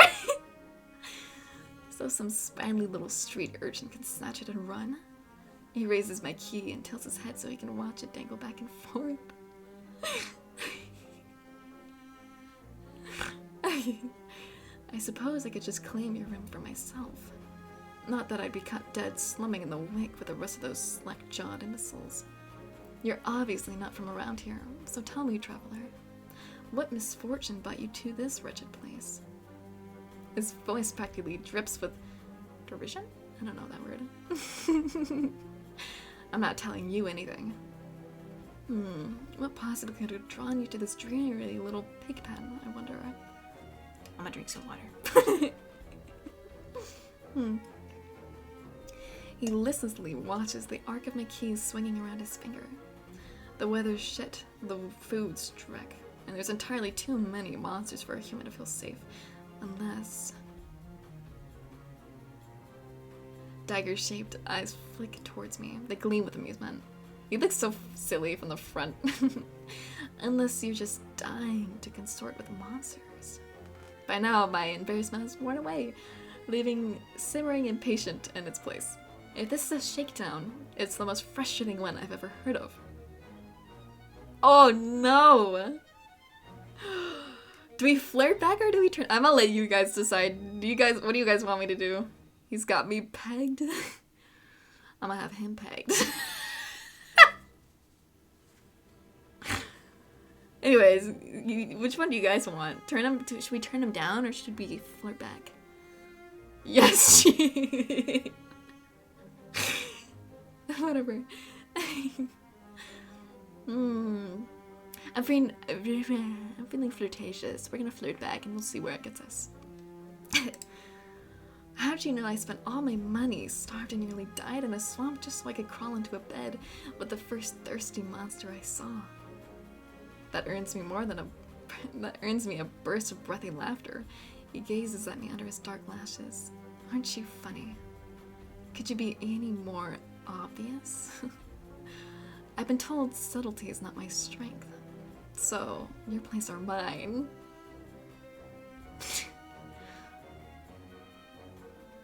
I'd invite you if I had my key. If only I had my key, then I might be able to invite you up. His languid gaze glides from me to the key in his hand and back. Come take my hand and we'll go together. The more he flirts, the more convinced I become that this is some kind of trap. No matter how innocent monsters look, they always have tricks up their sleeves. And something tells me that this one's more dangerous than he lets on, even if he has a lovely laugh. We don't need a place, we could just do it right here. Yeah, rats? What? What's stopping us? Yeah. I don't know what you want or why you're messing with me, but I'm not coming any closer until I know you're not gonna attack me. Or bite. I won't bite hard, unless you beg me. Damn. Ready to risk it all, biting his spine? Yeah, biting spine. Yeah. No matter what I say, he always finds a way to twist my words into innuendo. And even when I'm silent, he goes on as though we're having a conversation, not a standoff. Do you like dancing? There's a traveling troupe? I don't know. Performing in Hightown tonight. Their taste is utterly exquisite. Truly a performance to die for. There's life in this dreadful place, if you know where to look. You sound like you know the city well. The city well. The man's gaze flickers from me to the key dangling from his finger. Naturally, this thump is a little more than a miserable little smear when I first arrived. Hightown, Lowtown, I know Iridia like the back of my hand. What about the cenobium? Do you know where that is? His smell vanishes. Surely you've seen it, that absurdly large tower looming over the rest. It's a little hard to miss. So welcome in, Bam. Welcome in, Bam. How are you doing, Bam? Hold on. He must mean that spire I noticed when I first caught sight of Iridia. The cenobium's overrated. Forget about it. I can show you things those stuffy boars in their limp dick tower couldn't even dream of. I've already got plans. Oh? Have you some pressing matters of the cenobium? Lunch dates with librarians? Tea time with the most esteemed abbess? That's my business. What's the matter to you? So close. I'm good by the shadow again. I just stopped by. I always shout out everyone that stops by. But how are you doing, Bam? Oh yeah, I already asked. You said you're good. Sorry. Hey boss. Yeah, what's up, boss? My wife said you were playing this game. Is your wife watching me play this? I'm not embarrassed a little bit. Oh. Yeah, it's been good. It's been good so far. It's been good. I appreciate you for stopping by too, Bam. I square my shoulders and the amusement bleeds out of him. Your loss? The stranger, finally bored of his tedious game, extends his hand toward me. The key rests on his palm, neatly divided skin and leather. When he makes no other move, I reach for the key, but as soon as my fingers graze smooth brass, his hand springs shut around my elbow. Hey. He yanks me down, and I stagger, my soul slipping on the steps.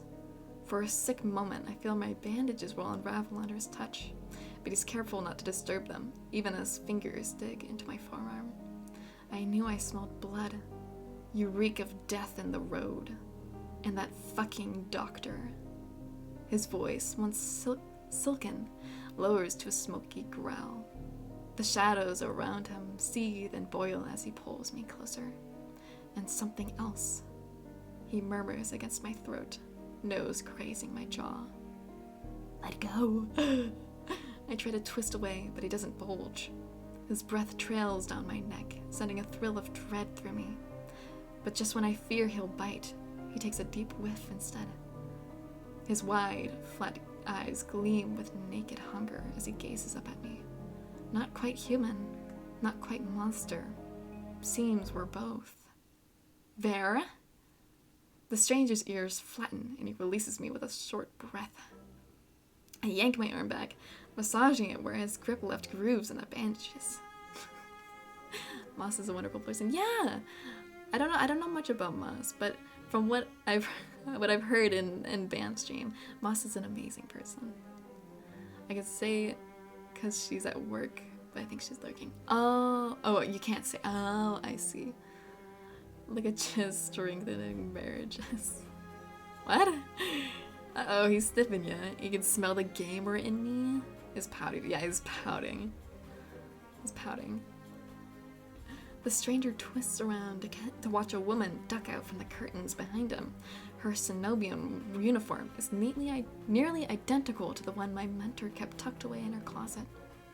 I leave you for all of what, 10 minutes and you're making trouble again? Will you quit harassing the tourists? The stranger, Ver, I take it. Look at his fucking smirk. Rolls his eye and flashes the cleric a withering smile. So suspicious. Can't you see this is a friend of mine? A natural liar. He grins at me, and his tail swishes minutely. The woman purses, I don't even know, her lips at me, clearly unconvinced. I open my mind to correct him, but Ver cuts in. I was graciously offering my dear friend some free advice. Though his voice remains light and cheerful, his expression darkens. Danger's drawn to you like a moth to a flame. It'll find you given time. The woman clicks her tongue as though she's heard this recital 102 times. Word of advice: don't take free advice from a lazy fox lounging in the street. This crook would sell water to a drowning man for the sheer enjoyment of it.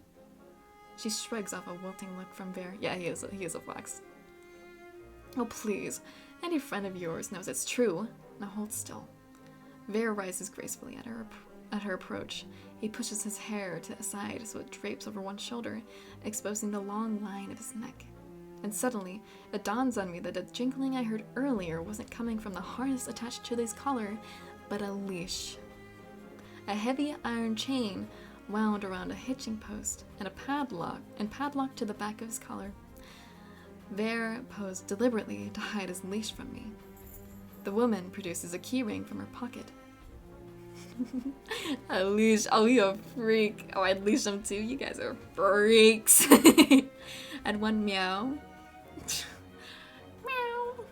Or like, brow. I don't fucking know. Meow. I don't know. Whatever. Yeah. There you go. She riffles through a dozen identical keys before selecting one and slotting it into the lock. Come on, unless your friend's tagging along for a merry little soulless hunt. They're hunting for solace inside the city? Words momentarily fail me. The woman regards me with a polite, if tight, smile before marching down the stairs. Ver lingers. He stretches his arm over his head with a yawn, and I try not to stare at the way his stomach flattens when he arches his back.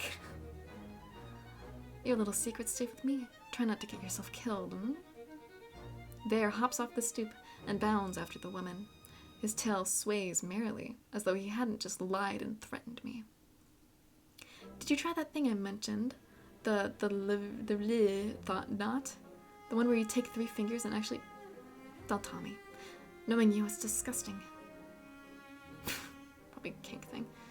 Bear's airy laughter echoes down the street. It's only after he and the cleric have vanished from sight that I realize I'm still missing something.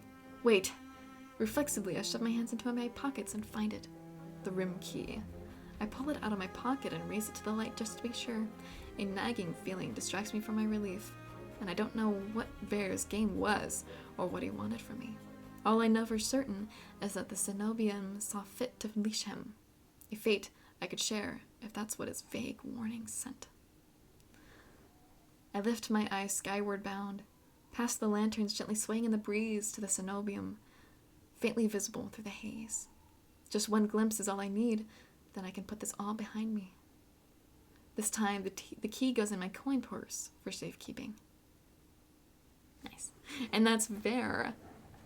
The people that you guys were going feral over. Oh, he likes leashes and getting tied up. Say less. Gee, nice. Chill. I want to take a drink.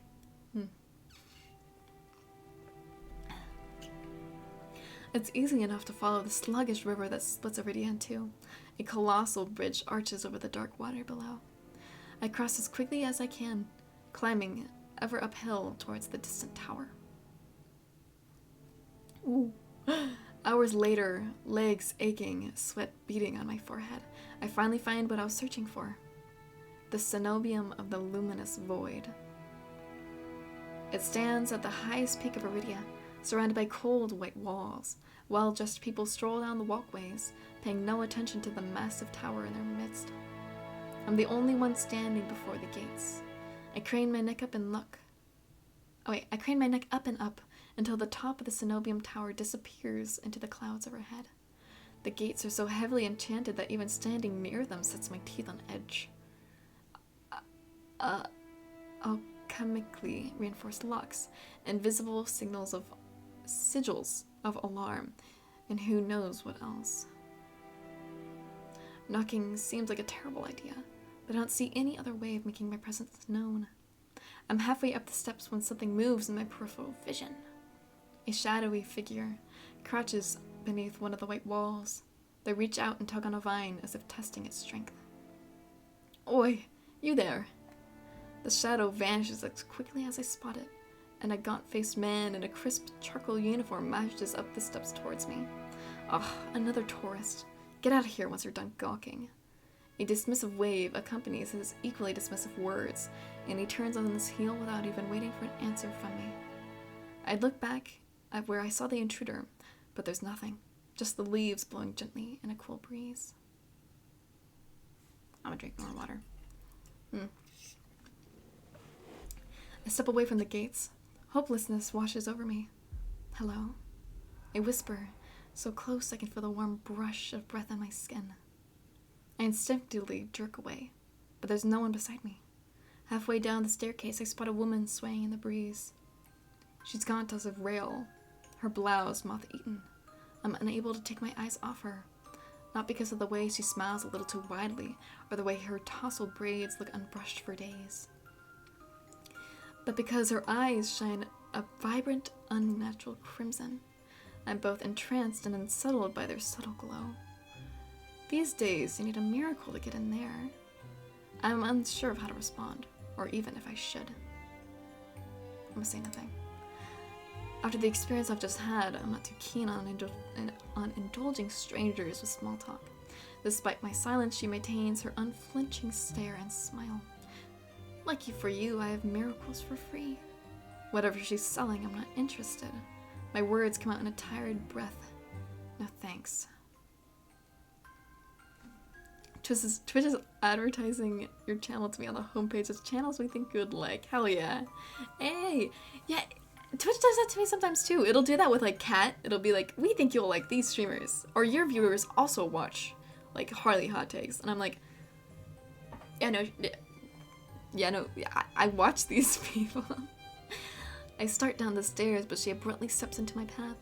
She turns her back to me, and before I can react, she slips her fingers under the lacing of her collar, stripping out of her blouse in broad daylight. But what are you doing? As worn fabric unveils bare skin, my panic is smothered by cold horror. A misshapen, sunken scar carves into the woman's body.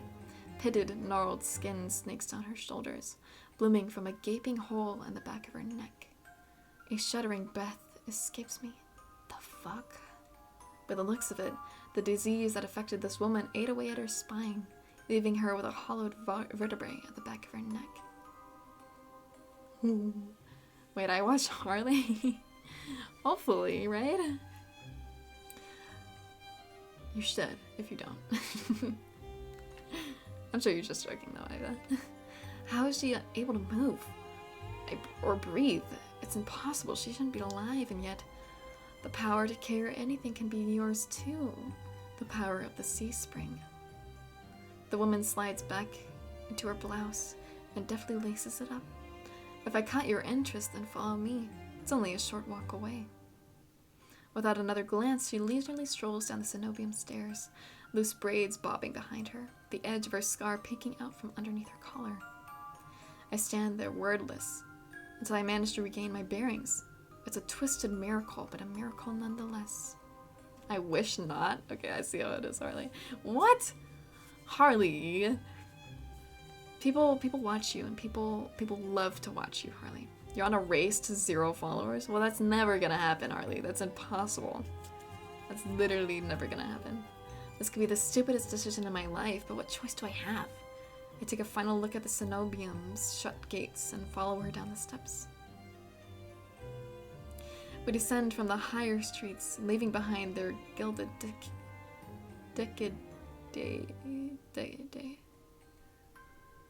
decadence.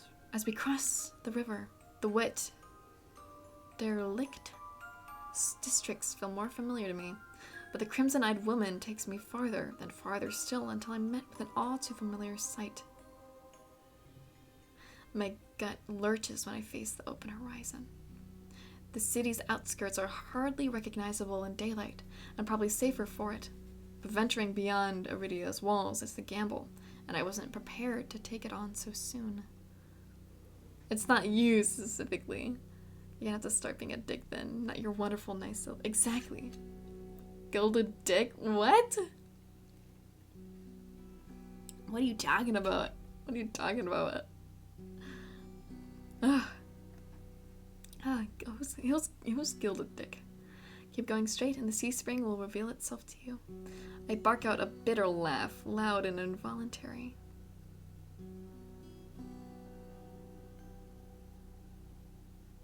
This is a setup. This has to be set up. As soon as I step out there, some friends of yours will ambush and mug me. If I wanted something from you, I would already have it. We love Ava here. We do love Ava here. She says it so lightly, I almost believe her, even if she looks as physically capable as a toothpick. You're as safe inside the city as outside of it. Truthfully, the territory before you is the safest of all. What do you mean, territory? This region belongs to Eyes. Most people know him as a gang leader, but he's much more than that. Eyes! Oh. I squint against the empty wastelands. Only a fool or someone with nothing to lose would leave the city. Apparently, I'm both. Is this your man? We'll have to see. But if this sea spring cured her, I need to see what it can do for me. I step off into the wastes. Over my shoulder, the woman calls after me. Good luck. I hope we meet again. My heart pounds with each step I take away from civilization. For what seems like an eternity, I force each step forward, one step and then another, until a realization hits me. I never told the woman my name. Something pierces the horizon ahead of me. A building nestled into a tall cliffside, but so starkly out of place that it might as well have been a hallucination. It drips with extravagance and honeyed mahogany, an ornate jewel of architecture. A row of dark silhouettes stands out on the horizon. Trees, I think, until I'm close enough to realize that what I mistook for branches were spikes and jutted tendrils. Soulless. Here you go, Ava. Several of them watching me in the distance like statues. I don't think, I just run, exploding into a messy sprint. I push my legs as fast as they'll take me forward to that decorated building. Peril sounds. Flashes of last night chase me, the gushes of blood and screams of death, the smell of burning flesh and sour bile. I can't go through that again, I won't. The next thing I know, I'm dashing up the wooden stairs and crashing through the towering double doors. I gasp for air, my lungs burning from exertion. I'm desperate to feel safe, but when processing my surroundings, it's more hellscape than sanctuary. Blood flows all around me, overwhelming my vision with a lurid, unholy red. Indistinctly, my hand leaps to my mouth, but the rotten stench of blood never comes. Instead, a smoky scent hangs in the air, sharp and spiced. I swallow thickly, convincing myself that it's not as gruesome as it appears. This has to be the sea spring, the place that grants miracles. Pulling my eyes away from the pool, I take in the rest of my environment. Tall pillars flank me, blanketed in written notes. Seating pillows scatter the floor. A rustic kettle sits nearby. Somebody must live here, despite how eerily quiet it is. Oh, eerily empty it is. I'm gonna stay silent, fuck that. I approach the paper-covered pillars. Maybe something here can tell me more. I reach for the bottommost. I take a note at the lower end and it reads, "They watch me through mirrors. They won't stop staring. They know what I did, but they won't have me. I'm safe now, I'm safe now, I'm safe now." Oh, I was trying to read that. I can't fucking read that shit.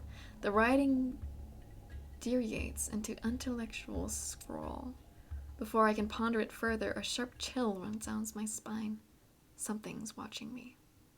We growling in here? We are. You want to see why?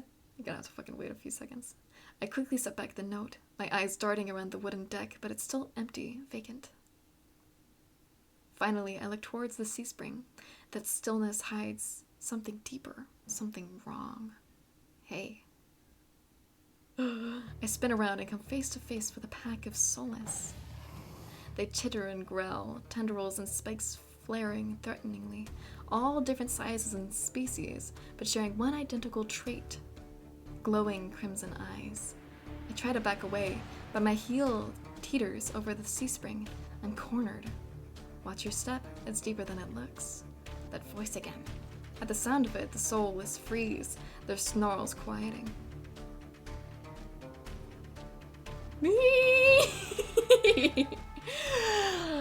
Let's fucking go! I reach for the voice's source and find it above me, lounging in the rafters. You look lost, little sparrow. Hold on.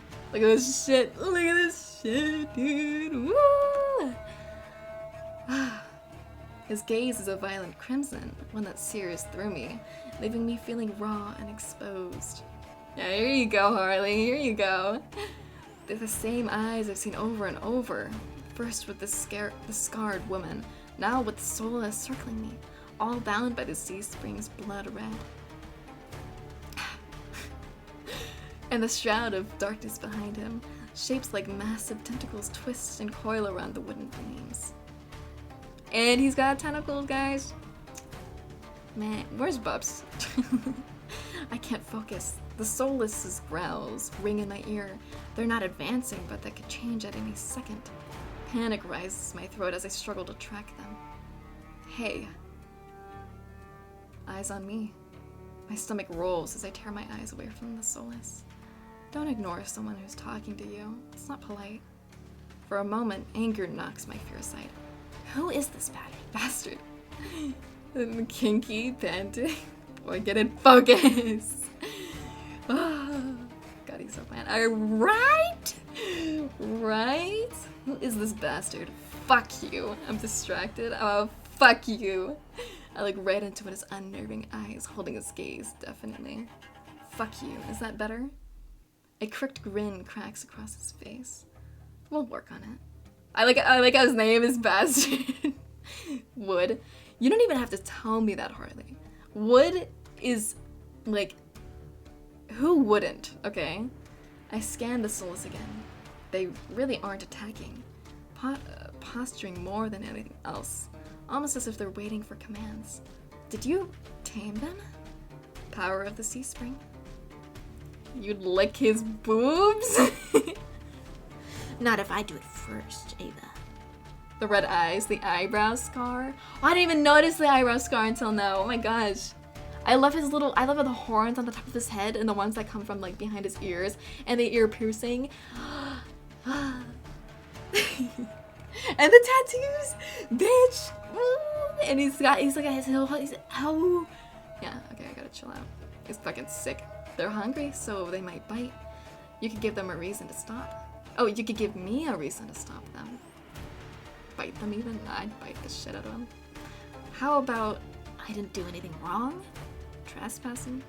And that's punishable by death? He gives a non-committal shrug. Expecting mercy was your first mistake. My voice stops in my throat. The man's terse coolness is both infuriating and terrifying. I rack my brain for a way to diffuse the situation.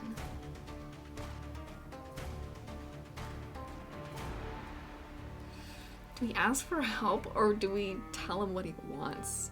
Ask him what he wants. Tell me what you want. I need help. Tell me what you want. Tell me what you want. I'm not in the mood for guessing games. Your hands. Alarm jolts through me. I hide my hands under my cloak.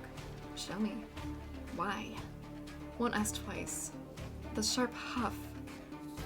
I reluctantly hold out my bandaged hands. Are you getting off on this? Unwrap them. He'd resist my face and fire to my tongue. I should give him a piece of my mind, but not while his soulless or one command from ripping me to shreds. Yet no matter how much I will myself to move, my body is frozen in place. I stand there for a long, agonizing minute. My hands are trembling when I finally raise them. I know the skin beneath the wrappings all too well. The hideous, unnatural flesh I've grown to despise, not despire. I don't know what that means. I grip the edges of the bandages. Stop. With a weary sigh, the man slides off the beam and lands with a thud that shakes the panels underfoot. Wait, hold on. Oh, he's fucking sick. Look at his fucking cinched waist, dude. You get that hourglass build. You cannot. He's a monster. With an imposing figure that towers over me. I couldn't tell how tall he was before, but he's big. I'm sure he is. Illuminated by lantern light, his features are sharper and stronger. Subtle clicks of metal accompanying each of his footsteps. The closer he gets to me, the faster my heart hitches. What does he want? Is he gonna kill me? I step backwards. And I find nothing to set my foot on. I've forgotten my back was to the sea spring. I fall, right before a warm hand catches my lower back. I'm hovering above the sea spring, the scent of smoke and leather enveloping me. Blazing crimson eyes bore into mine. Bro, looks like he'd do these boyfriend argues with you. Baby girl won't argue. I'd listen to them. I'd listen to the arguments, man. What the fuck? Dramatical murder looking funny. He's built like your future husband. We're gonna have an argument, Harley. I don't know what material that is, but if I had to guess, you'd say boyfriend material. You've already listened to them? What the fuck do you mean? I've listened to like 2 seconds of them, and they're horrible. Told you to watch your step. I'm too stunned to muster a response. Like I weigh nothing. He guides me back to solid ground and takes steps back. Following a subtle gesture from his fingers, the soulless around us disperse and relax. The shift in their demeanor is so abrupt it gives me whiplash. The enormous tentacles are no longer in the rafters, though now I doubt I ever saw them at all. Either way, I exhale a breath of relief. Thanks. As focused on me as he was before, the monster pays no attention to me now. He kicks some seating pillows out of the walkways, checks the contents of the kettle with a scowl. The sudden disregard is almost insulting. Don't let her lie to you, Chaz. She was watching one to call me and arguing with a guy. What the fuck? You're delusional. I was not ever doing that, Bo. You're fucking psycho. So, that's it? I'm not a threat anymore? Never were one. Then why'd you threaten me? People get honest when they're afraid. In other words, he was messing with me. I drag a hand over my face, exhausted by the fact that this was the second time a monster has provoked me today. You're ice, aren't you? It depends who's asking. Makes sense? What? I was not doing that, Harley. Harley, you have to believe me. Harley, you have to believe me. Okay? One of your friends told me this was your territory. She also said you were a gang leader. But there's no one else here. I believe you, Cheap. Thank you, Ava. Thank you. I can always trust you, Ava. I thought there'd be more people. Ice picks up the kettle and walks to the edge of the sea spring, then dumps the contents into the endless red. Gang took a walk. Oh, wait! I'm just not realizing! Wait. Wait. He's just like Ito! Dude, he's just like fucking Ito! He's a demon who runs a gang. You know who Arataki Ito does? Arataki Ito is? He also runs a gang. Guys, this is fucking crazy. His smile, exactly, yeah. It's so good. What are you guys talking about? That Genshin boy? What do you mean, that Genshin boy? The Genshin man. Oh, it's so good. Called it Genshin Impact Boy, losing it. You guys are fucking crazy. You don't know shit about Genshin. I don't expect you to know anything about Genshin. I expect you to know Ito. Hold on. I'm gonna play this right now. What a fucking mood change. Hold on. Give me a...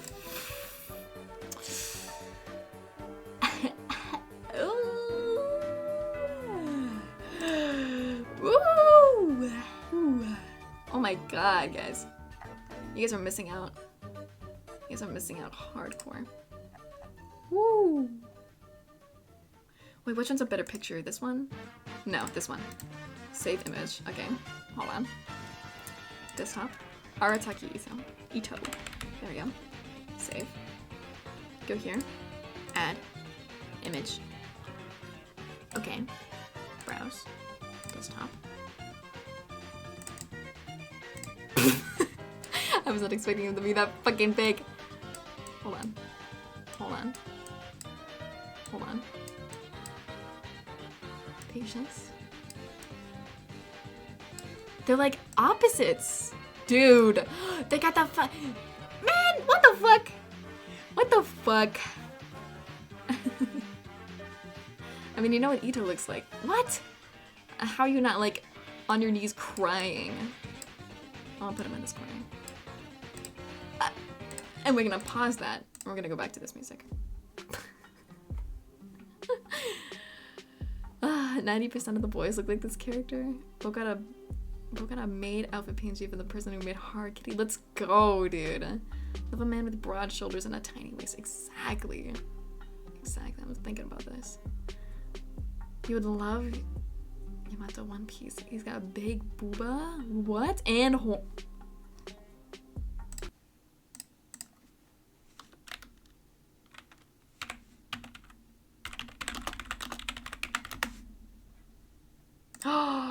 oh yeah, this one. Yes. It's like color palette swaps for these guys. It's a fucking Fortnite skin for this character. What are you fucking talking about, Bo? They look different. Yeah, no. They look different. But they have similar things. Like, they both get the red horns, okay? They're both gang leaders. They're both demon Oni people. I don't know, guys. Whatever. They got these, like, body tattoos. Man, come on. Nothing wrong with having a type. I have a strong type, and it's Arataki Yuto from Genshin Impact. See, Ice is reminding me of Hua Chang, but not in a gay slay way. Hold on. Who is this one again? Hua Chang. That's what I fucking thought. It's this fucking dude. Dude, this guy's cool. So I gotta watch the rest of Heaven's Official Blessing. Well, it's not entirely out, but I gotta watch the season 2, I think it came out. I gotta watch that. I got the books for it. I started reading the first book, but I have not finished it. You're referencing to Bosing. They all look the same. There's similarities for sure. You love him. Yeah, he's sick. You have so many of the books to read still. I have the first 2 books. I don't even know why I bought the second book when I haven't finished the first one. I found it for like $5 at a store, and I was like, ooh, these books are they're like $20 each, so I'll take the $5. But yeah, I gotta read them and catch up. His pleasant smile stretches across his face, ear to ear. Look at his cute smile. Then in an instant it drops. I get the sense I shouldn't ask about his gang again. What do you need the sea spring's power for? Depends. Can it cure a curse? Probably. You mean you don't know? Nope. He shakes out the empty kettle and starts collecting stray cups, tidying up. My frustration builds. I narrow my eyes at him in a questioning glare. When he notices, he returns it with an amused smirk.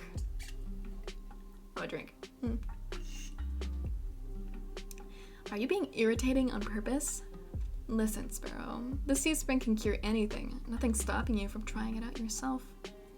What do I have to do? Drink. I have to drink from the sea spring? My eyes glide to the blood-like pool beside us. The idea of ingesting the strange liquid makes my guts churn. It's not as if I'm adverse to elixirs or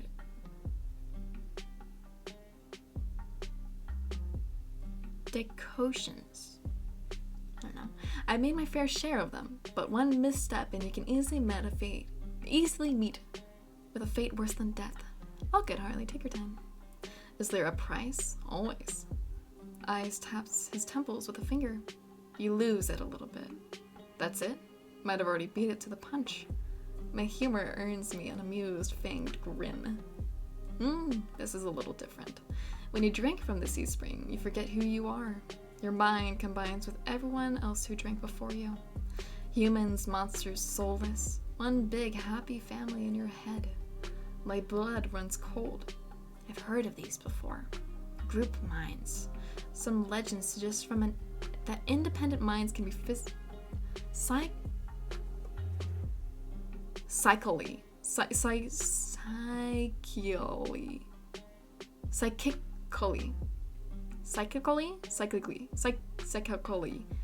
Yeah. It's probably like LCL from Evangelion. Maybe.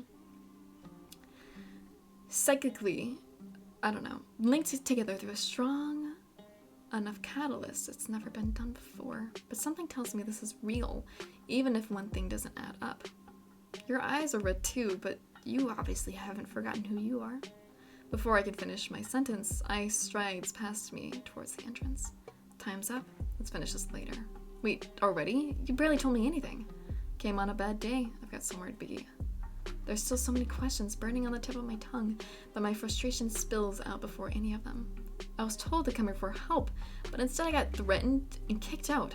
You're joking, right? What's your tone? I'm nice, but you don't want to ruin the host's mood. My skin prickles. The feeling of being washes over me again.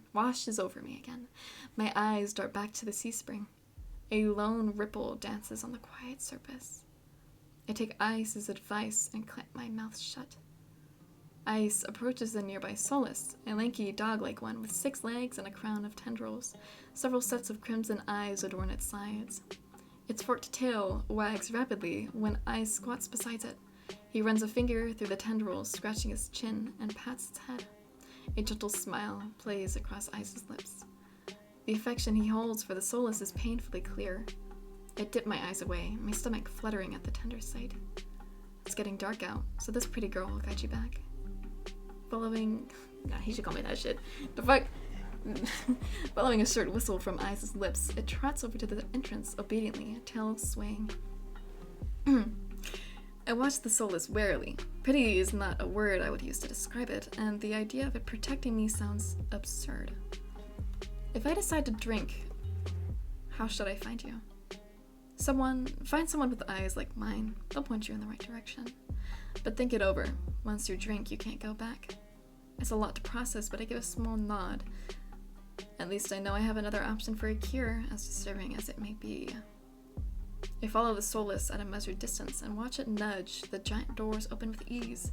When I'm about to cross the threshold, I sneak one last glance behind me. My heart skips when I meet Ice's eyes. I'm about to snap away my head, but he flashes me an easy smile. Till next time, Sparrow. I'll buy you a drink for scaring you. I don't trust myself to do anything but respond with a curt nod. Nice. I look forward to that. Outside, more crimson-eyed, soulless scuttle about. It's hard to believe it's the same threatening pack from before. They chase each other in circles, roll around in the bog's mud. They pay no attention to me as the dog, like one, escorts me away. It's an uneventful trip. Sometimes the soulless looks over its shoulder at me to make sure I'm still following.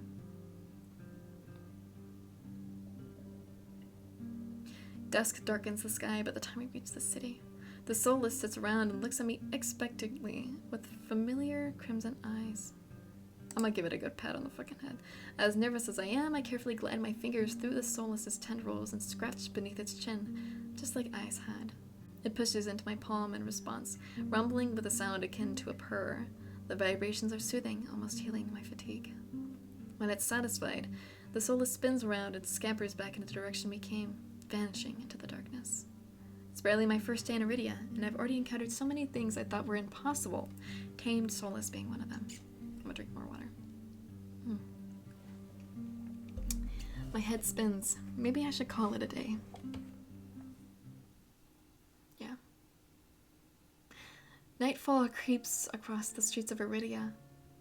The city labyrinth, even in daytime, has become a warren of treacherous alleyways. The streets are completely deserted. If I hadn't been here earlier, I would have thought this part of the city was abandoned. You gotta hop off, but have a good rest of the stream. Thank you for stopping by and staying for so long, Lolly-Doo. I really do appreciate it. I hope that you have a great rest of your day with whatever you'll be doing. Oh.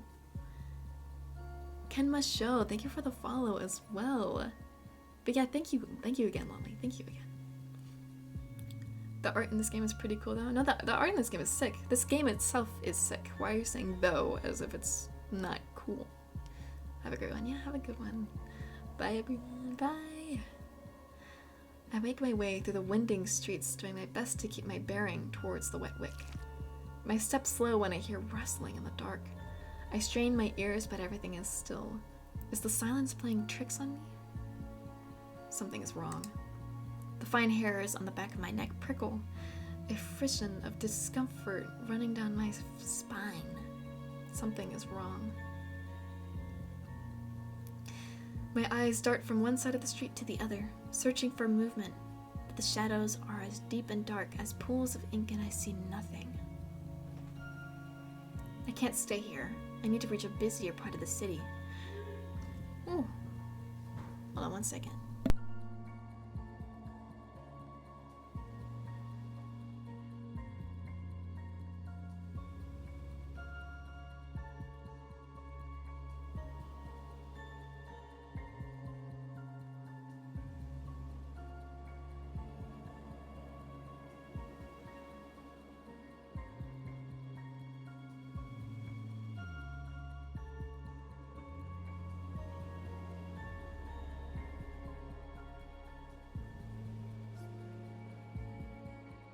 Sorry, I'm back. Drawing my cloak tighter around my body, I hurry on my way. Though I keep my eyes sharp and listen intently, there's only the sound of my own footsteps. As the moments pass and nothing happens, I begin to wonder, maybe I really did imagine that noise.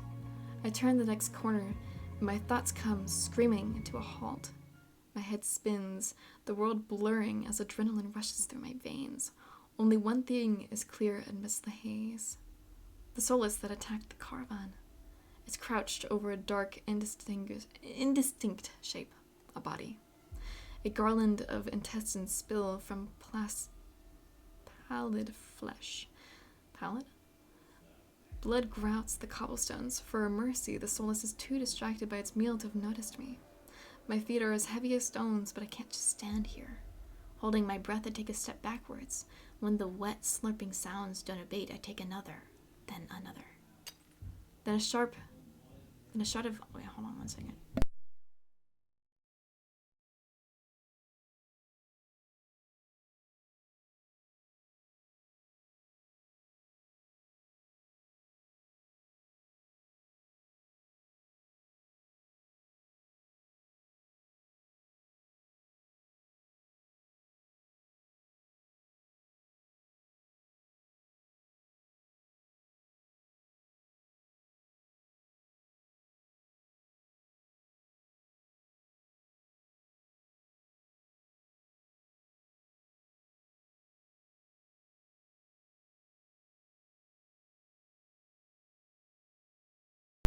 Sorry.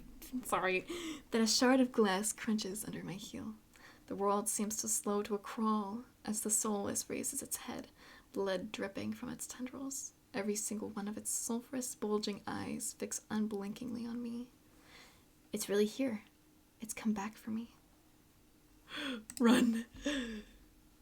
I'm off like a shot, running for my life through the darkened streets. Behind me, a piercing bay splits the silence, and heavy footfalls pound after me. My heart thunders in my chest. I take turns at random, trying to lose it in the maze of streets, but I can't seem to shake it. I can hear its breathing now, a wet, fluttering rasp, glowing closer and closer. The same claws that severed my arm swipe out. I duck, saved by pure reflex, and skid around a corner. I take 3 running strides before the bottom drops out of my stomach. A wall twice as high as me bars my way, a dead end. And I turn around, the soulless looms at the entry of the alleyway. It's no longer running, it doesn't have to. As it prowls closer, my thoughts race. Some of the buildings lining the street are lit. There must be people inside. It's a long shot, but... I'm trying to remember what I did last time. I'm gonna try the nearest door. And then I whirl, grabbing the handles of the closest door. It turns completely, the hinges creaking as I push. I feel a flash of hope before a weight hits the door from the other side and it slams shut. The click of the lock turns. It's grimly final. In this wretched world, few people will stick their neck out to help their own flesh and blood, never mind a stranger. The soulless gives a rasping hiss. The only warning I get before it lunges at me with a flash of claws. I hurl myself to the side, but the slick cobblestone betrays me. I fall, sprawling over the rough stone. As the soulless looms over me, I struggle away from it until my back hits the wall. There's nowhere left to go. It descends on me for the kill. But the impact never comes.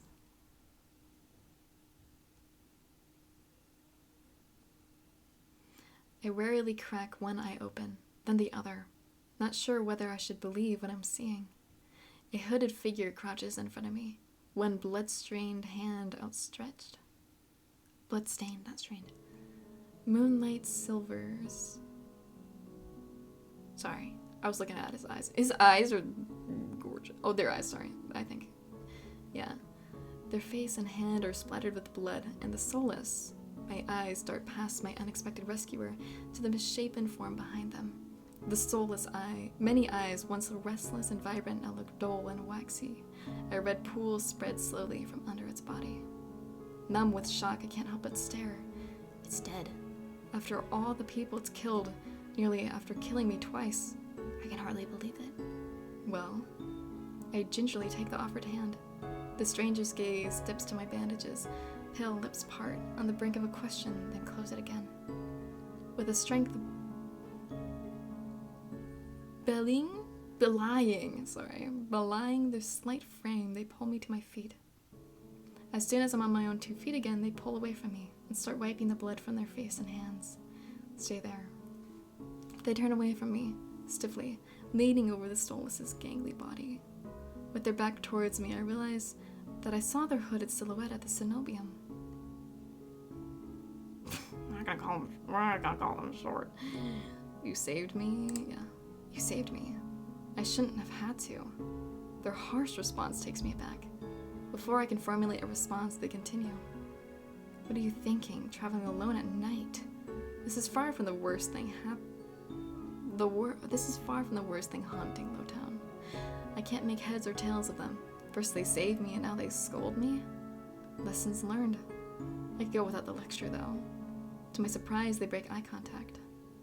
Their attention glides back to the Solas' corpse. They examine it with an inscrutable expression.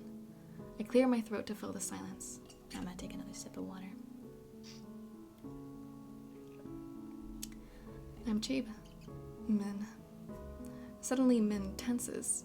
Their blade flashes as they drive into the base of the Solas' skull, right between the cervical vertebrae. The Solas thrashes once, letting out a rattling hiss as the air leaves its lungs. Min leans on the blade, driving it deeper and deeper until there's a sickening crunch and the creature goes limp. My heart thuds in my chest. It must have been clinging to life by a thread. Min straightens up, withdrawing their blade in a single smooth motion. Better to put wretched things like this out of their misery. They calmly clean the blood from their knife. They struck with surgical precision. Their quick, clean movements are familiar. Oh! Oh, fuck, I hate red words. Are you a scientist? Fuck, I don't know if I should say this. I'm gonna save. I should have been saving that whole time. Fuck, whoops. Are you a scientist? Min stops mid-motion, lifting their head to stare at me. You knew exactly where to strike. Have you studied anatomy or medicine? Not quite. Why is the Solas inside the city? Min looks at me, eyes searching before realization draws. You're new here. There's no walls around the city. Solas can come and go as they please, until someone is contracted to stop them. You might hear my parents walking around, sorry if you do. The Cenobian patrol don't bother to protect Lowtown. Not anymore. Let me guess, you're not a fan of the Cenobium? I wouldn't go that far. Their brow abruptly furrows, and they sheath their knife, motioning for me to follow them. It's not safe here. The vultures can smell death. I'm not sure quite what they mean, but I don't want to stay lost in the city. I trail behind them as they stride down the street. If it's so dangerous, then why are you helping me? I came for the bounty on that Solness, and you were in the way. Not killing you isn't the same as helping you. Don't count on being so lucky again, or you'll be dead by sunrise. Their answer is stingingly harsh. I just need to find my lodgings. I hold my hands up, trying to forestall any more snippy comments. Alright, I get it. I'd love to get out of your way, but I'm sort of lost. I just need directions back to my lodgings. What makes you think I'll help you? Nothing, but there's no harm in asking. That seems to catch them off guard. Their brow knits, and they look away, scowling. How troublesome. Cheeb? Oh! I turn, surprised by the voice. I fucking love this guy. I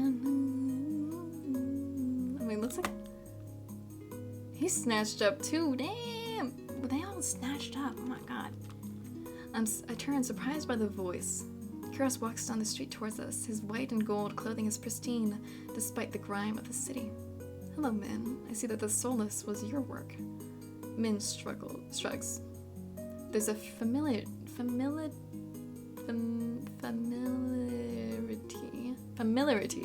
to the way they regard each other. Didn't know you had friends, Min. No, we're not gonna be. You know them? You know them, Kiros. Min is a freelancer who's done a few errands for me. They're quite reliable. I'm sorry. And reliable freelancers don't eat. Oh no. A freelancer who wields a dagger like a scalpel? There must be something more to that story. She needs to get back to wherever she's staying. before she wanders into the jaws of another soulless. It is late. Were you able to find a place to stay? I'm staying at the Wet Lake. Wet Wick. Whoa! Yo! Oh my gosh! Fabled, thank you so much for the raid. Welcome in, raiders. Sorry, my raid alerts aren't exactly working right now, but welcome in. I'll need to get you. I'll get you a shout out. I think my mods are looking. Let me get you one. Fabled _art. Demon, how was your stream, Fabled? What were you guys up to? Oh wait, hold on. Oh wait, fuck. Whoops. I'm skipping into the bags and a peppermint party. Let's go. Welcome in, Bubmom, as well. Oh, I just cracked my back. Welcome in, you guys. How was your stream, Fabled? You played Love Choice. Ooh. I'm assuming that's another kind of like a dating sim, maybe? Couldn't get a second ending, but we talked a lot. Hey, that's nice. I'm gonna get out of this. I'm gonna play this in the background. Let me look up that. Choice. Oh, this game! Yeah! I was talking to someone about this game recently. They said the game looks very cute. Oh, that's sick. Whoa. Oh, thank you, Bubmom, for the follow as well. Welcome in. Oh, but I hope you had lots of fun with that. It's like a really sad breakup simulator. That's how it feels. Really? I didn't know it was exactly about a like breaking up. I thought it was like a cute little game. The art style of it's maybe a little deceiving. Aw. Was it really sad? Or... Ooh. Oh, thank you for the 5 bits, Bubmon. Thank you so much. I think I can count. Yes, 5 bits. Thank you so much, Bubmon. Thank you. Everyone go check out Bubmom. Bubmom's sick. Or well, go check out Bubblegum too. It's really short, but meaningfully sad. Oh. Sorry, the music might be a little too loud. Dun, dun, dun, dun. That's interesting though. It's sad. Ooh, I'm in like the opposite situation.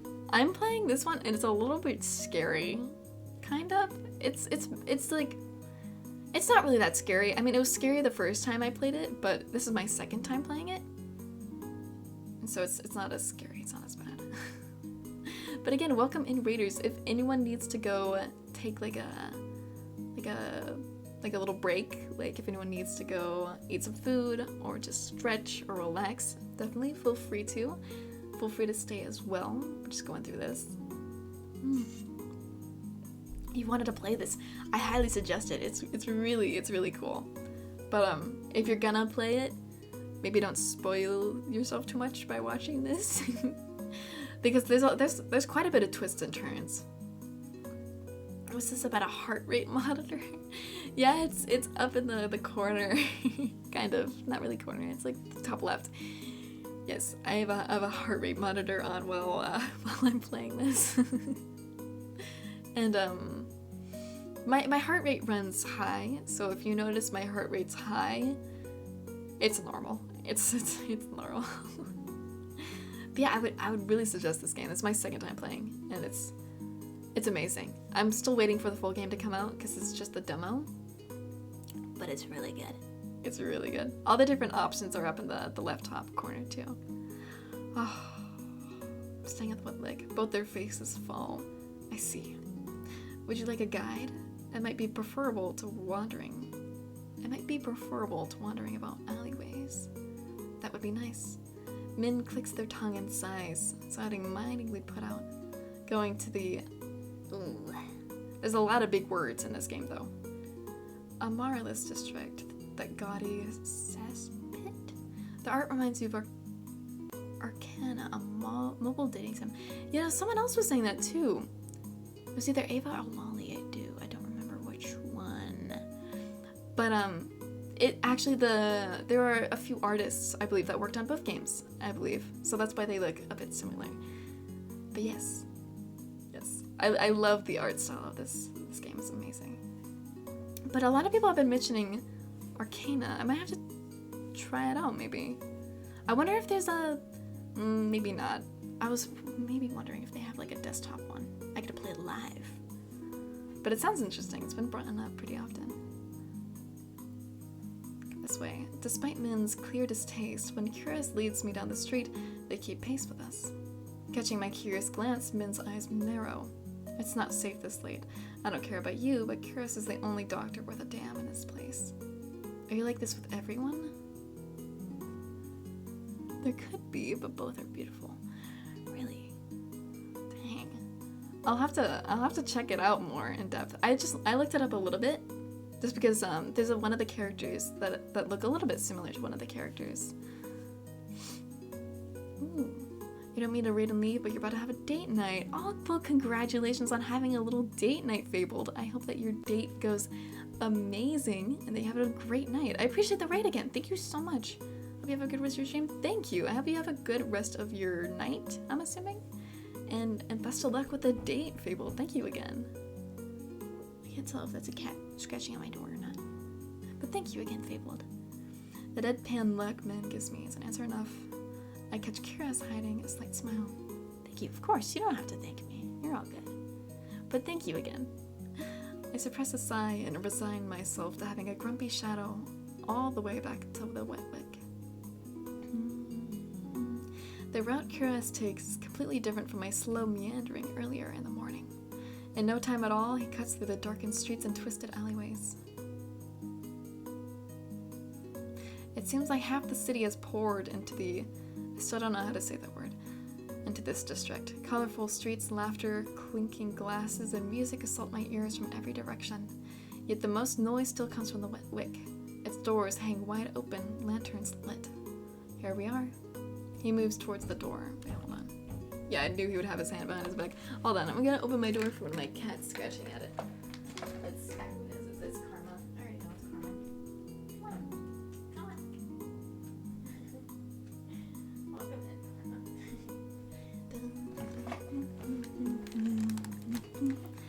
Okay, I'm back. He moves toward the door and Min lets out an audible huff. Don't tell me you're going in. I have some quick business with Leander. Ugh, fine. He still owes me for yesterday's work. They drag their feet reluctantly, trailing me into the tavern. As soon as the doors open, a wave of sickly heat rolls over me. In the hours since I left, the wick has grown suffocatingly crowded. Kira stands out, easily a head taller than most. Even so, I nearly lose sight of him amid the sea of swarming bodies. Pardon me. The crowd parts as though answering his request. Kuros glances over his shoulder at Min and at me before gliding through. How can anyone breathe in here? Min follows Kuros at a clipped pace. Leander's right where I left him, though he's traded places with the bartender. He holds a pair of shot glasses filled to the brim with luminous green liquid. And now for the finishing touch. A flash of magic paints the glass white with frost. You're never gonna guess what's in these. Leander slides the glasses across the bar, and I get my third and fourth shocks of the evening in rapid succession. Ice leans up against the bar, an elbow propped up on the counter. He catches the glasses and lifts one to the light before turning it upside down. The contents magically congealed, staying firmly in place. You're supposed to make drinks, pretty boy. Don't tell me you wasted already. You're wasted already. Bear, perched up on the bar's counter beside Eyes, takes a single look at the shot glass and shakes his head. Whoops. What do we have here? A bucket full of boogers? Leander's nose treasure? You've eaten worse. Bear's lips twitch and his ears flatten when Eyes offers him a glass. He turns his cheek with a sniff, and Eyes just snickers. Coward. Don't tell me you're actually... In one fluid motion, Eyes throws his head back and downs the shot, drinking that. A dark look crosses Eyes' face. It's Chewy. Chewy? Wait, let me try that again. Behind me, Min grumbles. I told you this place was a nest of degenerates. If it isn't Kuros and Min. At the sound of Leander's voice, Min's pale eyes grow wide. They look ready to bolt until Kuros sets a hand on their shoulder. I promise this will not take long. Min's eyes dart from Curtis's hand to his face, then soften. Fine, you first. While they step forward, I linger behind, struck by sudden revelation. All of the people I met today know each other. Good evening, Leander. Ice. Another drinking competition, I presume? God, all their names are a little complicating. Saying them all is interesting. Oh, is it evening already? I could have sworn it was earlier. Just some friendly rivalry, Doctor. Nothing to be afraid of. Chris acknowledges Leander and Ice with the slightest nod, ignoring Vera entirely. Not that Vera seemed to mind. He tilts his head with an impish smile. Oh, and an impish smile curves his lips when he spots Min looming silently behind Chris. I almost didn't see you there, Min. Looking for your booster seat? Min pushes back their hood. They level Vera with a cool look. I thought Eyes wasn't allowed to bring his pets in here. Vera's tail gives an angry twitch. And they're all drinking.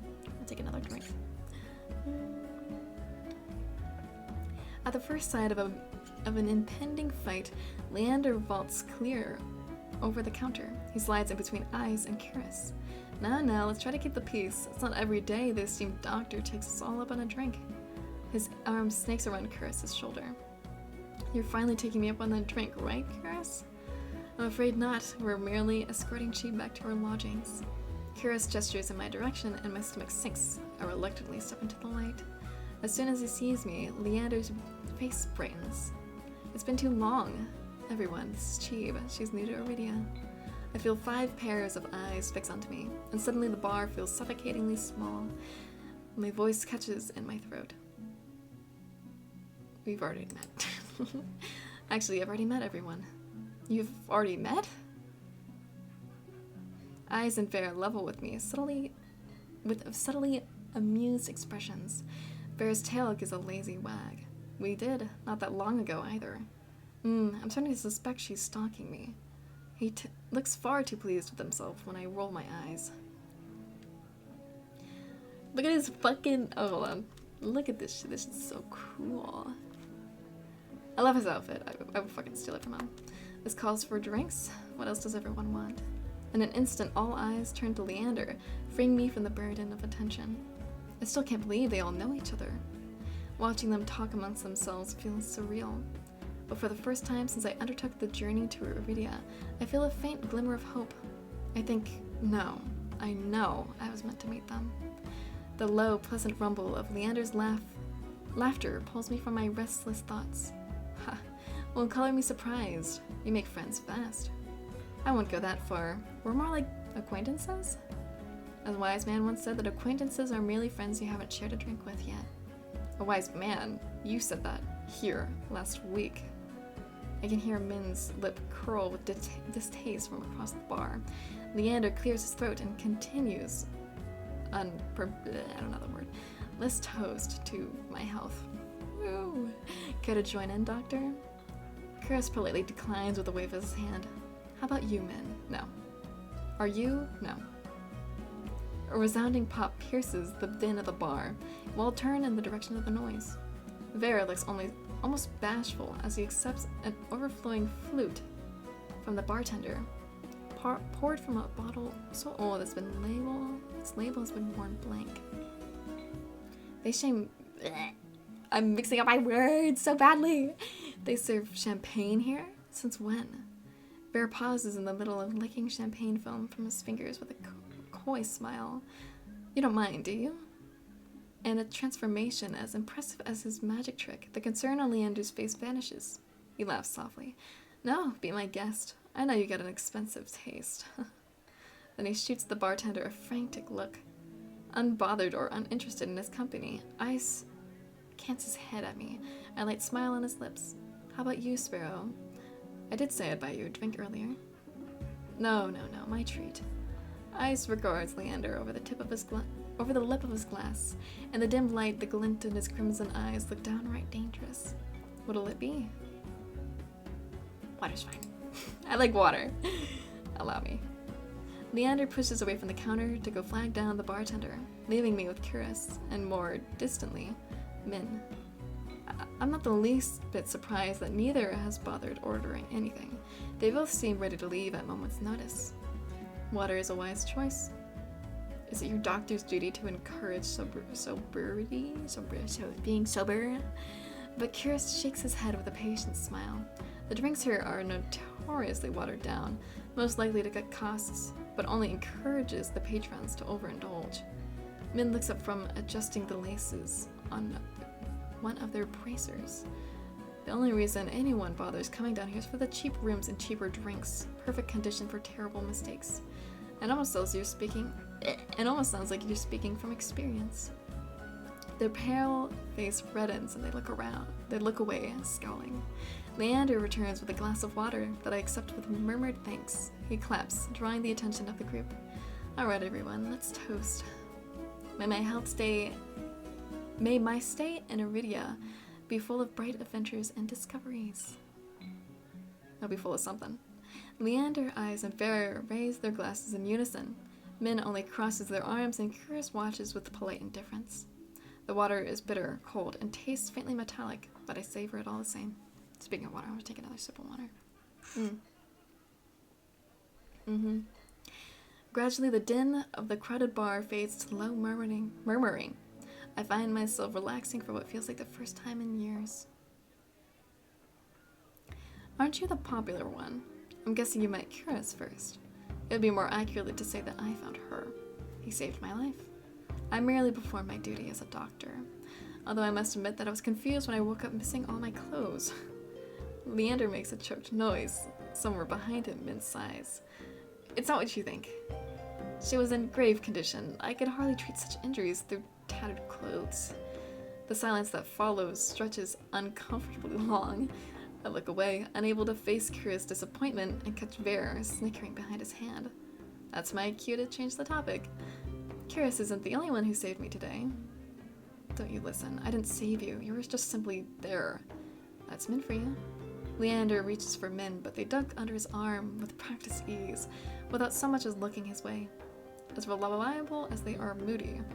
You're one to talk, considering you neglected to warn her to stay off the streets at night. Oh, I might have gotten a little distracted. Min's only response is a short breath. At any rate, I never got the chance to thank you, Min. Don't. The less soul is alive, the better. For a heartbeat, Min's eyes flick towards Eyes, their lips twist. Eyes is too busy nodding along to Ver's enthusiastic pantomime of stabbing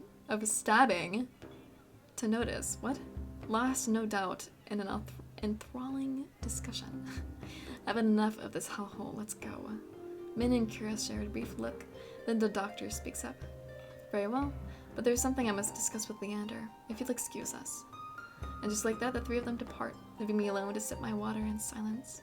Or so I think, until I hear a voice so soft and low as practically a purr. Lost your tour guide?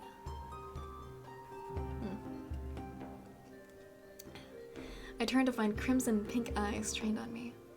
It's not lost on me that they chose the instant the others left to strike. Just my luck. I had to be abandoned with the two most infuriating people I've met all day. Monsters or not, there's no telling what I'll do if either of them push me again. Don't tell me Leander already snuck off to get his knob slobbered out back. Oh, hello, Soul. Thank you for the bats. He's getting his knob slobbed. He's got business with Curious and Min. 2-on-1 business? Isn't he lucky? I can't tell if it's the champagne or the company, but Ver has grown noticeably more relaxed. Thank you, Soul. He sits with his chin propped on the back of his hand. His ears twitch whenever a hiccup shakes his shoulder. Why are you so far away? Come join us. Whose knob we slobbing? Leander's, apparently. Which I want no part of. He passed the empty bar stool beside Ace, but I hesitate. The smile Ver wears is sweet and distinctly shy. And with drinks in the mix, I dread how he and Eyes will mess with me next. You don't bite. I'm not sure about that. Just hours ago he tried to rob me and you threatened me. Me? Steal? Surely you must be mistaken. You sure it was me? Yes, it was you. And then you had the gall to kick me out just so you could go drinking. He gives another one of his shrugs. I was lonely. A simpler answer than I expected, but I guess I can't fault him for that. Vera suddenly slumps forward. Gossamer sleeves pulling where he rests his elbows on his knees. Ice sets his hand on Vera's waist, narrowly preventing him from tipping off the counter. How about we start fresh, Begin with proper introductions to get off the right foot and whatnot. I'll start. The name's Ver, hunter extraordinaire. Ver's right hand flutters to his chest, and he bows his head, flinching when hair falls into his eyes. Ice doesn't say anything, so I suppose it's my turn. You already know my name. I'm certain you already know my name. Hard not to when Leander shouts it at every other second. Ver tips back his head and drains the rest of his champagne. It's a pleasure to formally meet you, Cheeb. He says my name slowly and deliberately, savoring every syllable. A tingle jumps down my spine, and I turn my gaze away. Ice smirks at my reaction over the rim of his glass. Is something funny? Nope. I open my mouth and close it just as quickly. They want me to react, goading me into another ridiculous game, with their sharp cat-like eyes keeping me on edge. Something about this tension is fun. It must be the exhaustion.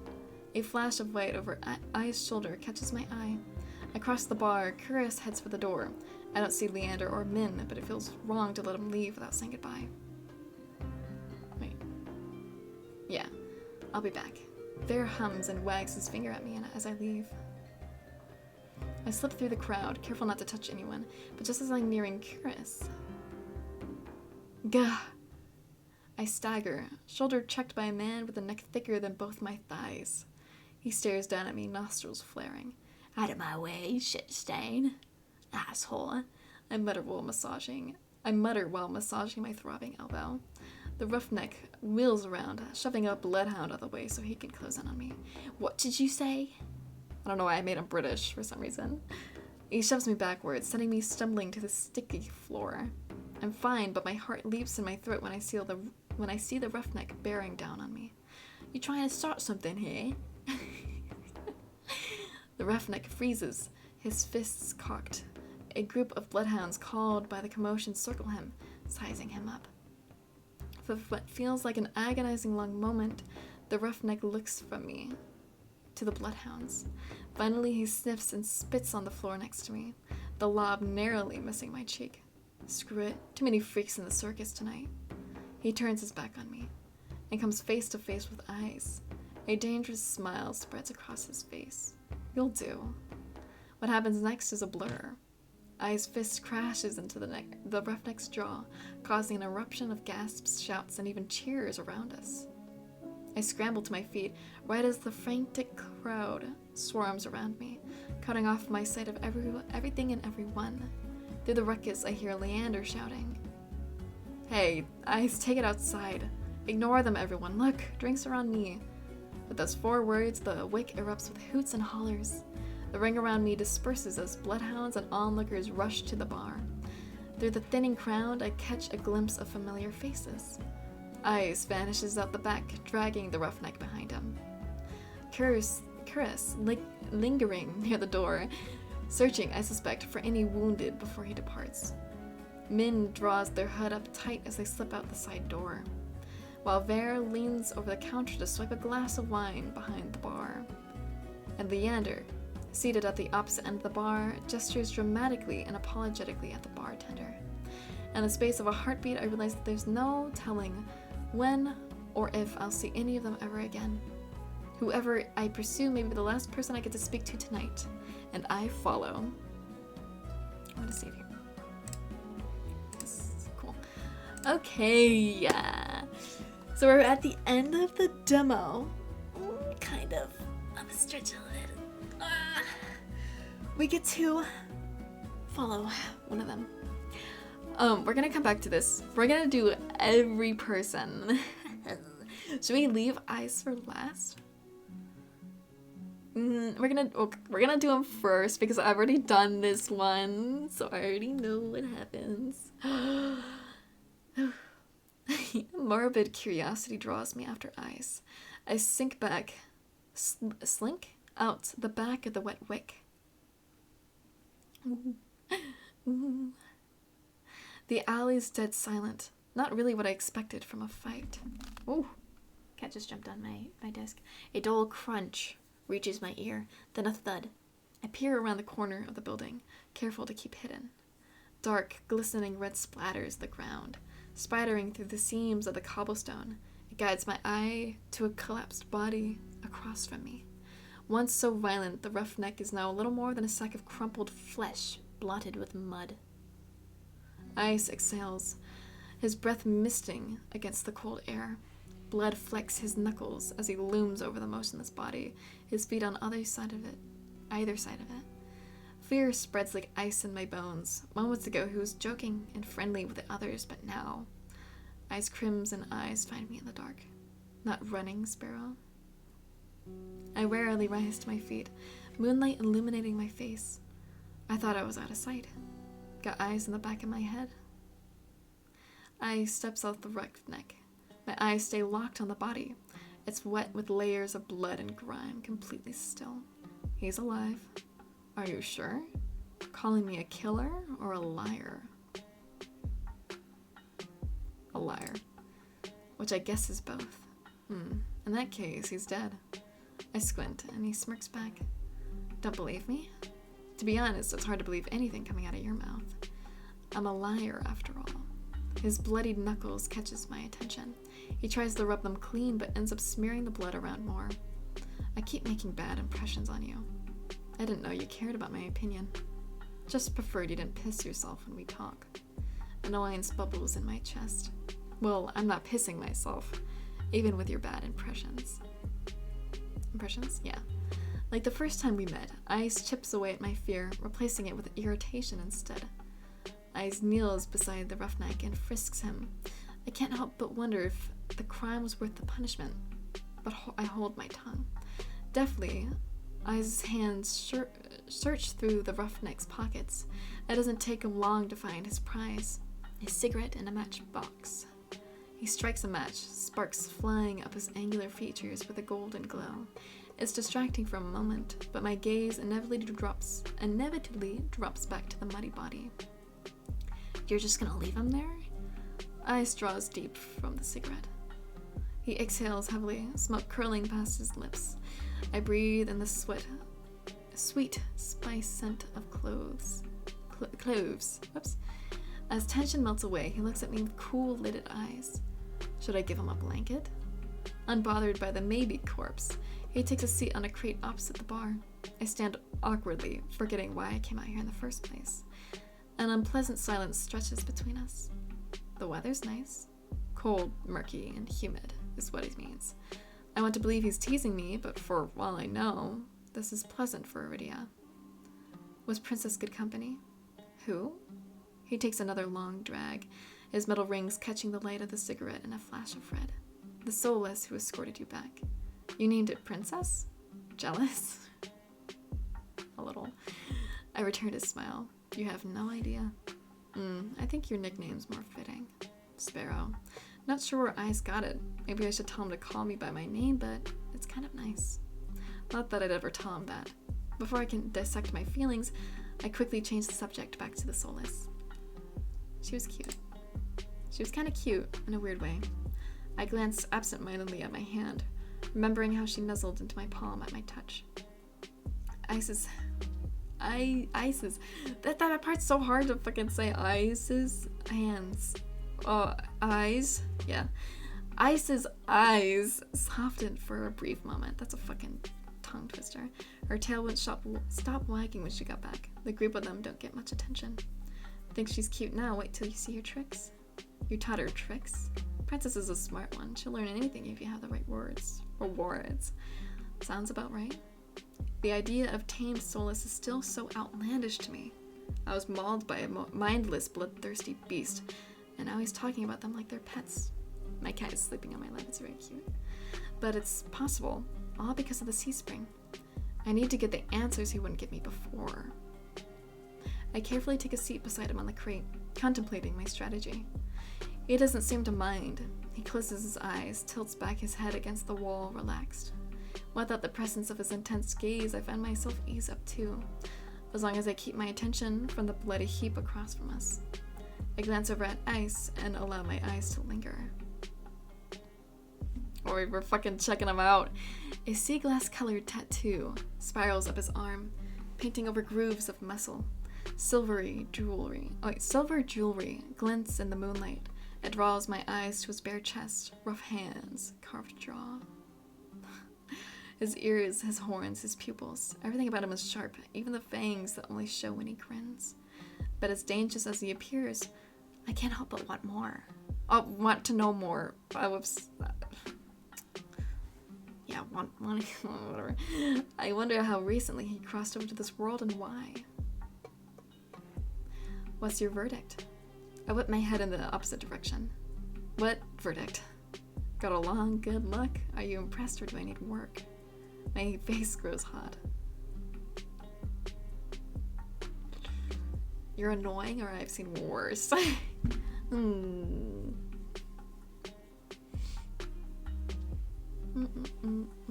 annoying. He responds with a low chuckle, draped in smoke. Didn't stop you from staring? My embarrassment spikes. Without thinking, I blurt out a change in topic. I have questions about the sea spring. Boredom eclipses his amusement in an instant, and he closes his eyes again. Of course you do. I thought I made myself clear what you'd be giving up. Before you kicked me out to go drinking, I still need to know more. My turn for a question. Sounds more like an order than anything else. I bristle under his narrowed gaze. Fine. He takes a long pull from his cigarette and lets the smoke trail slowly from his lips. Your curse. What about it? This song and dance is all too familiar. The selfish questions come first. What does it do? Is it painful? Can you control it? I brace myself for the inevitable onslaught. Is the thought of living with it really so unbearable? My dread dies with his words. No one has asked me that before. You survived this long. Unless you're running out of time, I'd wonder if it's really worth the sacrifice. He flicks the cigarette aside and props his head on blood-smeared knuckles. But what do I know? I'm just an outsider. My fingers fuss with the trim of my coat. Ordinarily, I'd feel annoyed, but now my chest feels tight. This is so cute. My cat like got up from laying down, is sitting, and is looking at my screen. Do you like eyes too, Karma? She's so cute. You could have sold me if you're less honest. You're a shit salesman. Thought I was a liar. I changed my mind. We lapse into silence again. This time it's surprisingly nice. The quiet, chilled air is a calming I don't know. You know, you didn't seem like an outsider back at the bar. A lot of people like you. Eyes raises a brow at me. I start by asking about... Oh, I think we go through all of these. Let's ask about Bear. I was surprised to see that you and Bear are close. Blessing and a curse. From what I gather, most people think he's, I don't know, an asshole. And water's wet. I wait for him to elaborate or add his thoughts, but he doesn't. So what do you like about him? He lets out a quiet laugh as if amused by my question. A lot of things. You already named one. You like that he's an asshole. Temperament matches the drapes. Looks good in blood and better in tears. Everything's the tail. Sometimes it frizzes up if you... He catches himself, clears his throat. It's hard not to let the disappointment show in my expression.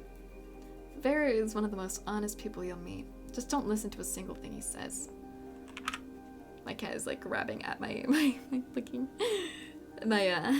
keyboard. They sound like opposites to me. Oh, whoops. I'm used to pushing the space bar. And then Curious. I didn't know that you and Curious were friends. In a way, I help him at the clinic sometimes. Doctor doesn't let people closer than arm lengths. And you do? Heart's on my sleeve. Get the sense Curious is like that in the past. Oh, must have been burned. He trails off after the last few words, then shrugs. He opens up in his own ways if he's relaxed enough. I don't know how to even imagine that. You'd be surprised. Even the doctor has an endearing side. I can't decide what's more intriguing. The fact that Curious has an enduring side, or the idea that Eyes managed to coax it out of him. Tell me if you uncover any of his other secrets. I'd kill to know more. Maybe Min doesn't necessarily like you, but they definitely pay attention to you. Ice's reaction takes me off guard. He growls, pinching the bridge of his nose, as exasperated as I've already seen him. I make enemies as easily as I breathe, Sparrow. Doesn't bother me. but the doves got it out for me for no reason. Maybe they're unsettled by the sea spring? It's not about that. It goes without saying that they've got some issues. Don't think they'll understand that you catch more flies with honey than vinegar. Honey's left a bad taste in my mouth in the past. It could be the same for them. At least you're capable of a conversation. Do me a favor and teach the doves some manners. Thought they'd lay off eventually if I didn't bite. Hasn't happened yet. I briefly considered the possibility that Min wants to get bitten. I'm not sure. I'm not about to propose that, though. Leander. You and Leander get along well. You like Leander? Doesn't everyone? He's helped me a lot since I arrived in Arivia. He even got me a free room at the Wetwick. His charm's gotten as far, but for a leader, he sure likes it when others take control. Part of me desperately wants to ask about what he means, but Ice continues before I get the chance. Surprised we get along? I thought you'd be at each other's throats instead of drinking buddies. His smile is easy, but there's a dangerous edge to it. Leander's done a good job for a human. Turned on a light. Naturally, there'll come a time where his resolve is tested. Same could be said for anyone in this plane or the next. As for my resolve, well, stick around in Iridia long enough and you'll find out. I nod slowly. I can't decide if it sounds more like a promise or a threat. Got any other observations, Sparrow? My main point is that, speaking from experience, being an outsider usually means you don't have friends. I don't. I level with him. I level him with a tired look. Fine, I'll confess. I have one friend. Don't say yourself. Okudis. Okudis? My skin prickles at the name. Hair standing on end. Who's that? A friend that lives in my head. It lives in your head. Ice taps his temple with a finger. Right here. Scared you off, huh? Oh, scared you off yet? That'll be the third bad impression I've made on you today. I'm stunned for a long moment, processing what he just told me. Then I burst into a fit of laughter. You're serious? Ice grins wide enough to flash his fangs. Deadly. It sounds so fucking absurd, I can't help it. On top of everything I've gone through today, it feels like I'm living a fever dream. I've come closer to death more times than I can count, encountered tame, soulless, and a horrifying group mind. This will be hidden monitoring, as same as always. You're all good, Graysona. I know that other people are alive as well, so you're all good. And now I'm to believe that there's someone living inside I's head. There are tears in my eyes by the time I rein myself in. Eyes waits patiently, lips quirked up quirked in amusement. Sorry, it just sounds so ridiculous. The tension that wound my shoulder so tightly has melted away. For the first time in a long time, I feel like I can breathe. I feel better. Dukas, where in the rat's ass are you? Oh, where in the rat's ass are you? Rakush. I don't know what this word is. Gruff shouts rise in the streets, echoed by the sound of heavy boots sloshing through mud. The voices share the roughneck's accent from the bar, the same roughneck who is still maybe dead and lying bloodied across from us. I nearly forgot about him. I shove to my feet as their voices get louder, they're closing in quick. Eyes pulls me by the wrist out of the alley, away from beaming moonlight. We dive into a nook between buildings, veiled in the shade of tattered canopies. It's a tight fit. Ice boxes me in against a wall, his body all but pressed against mine as he towers over me. As for the second time today, the scent of smoke envelops me, but this time cut with a metallic tinge of someone else's blood. Ice pinches his voice low, quiet. My heart leaps into my throat. I'm suddenly acutely aware of the heat radiating off Ice's body, the feeling of his leg grazing my thigh, the closeness of his breath. This is bad.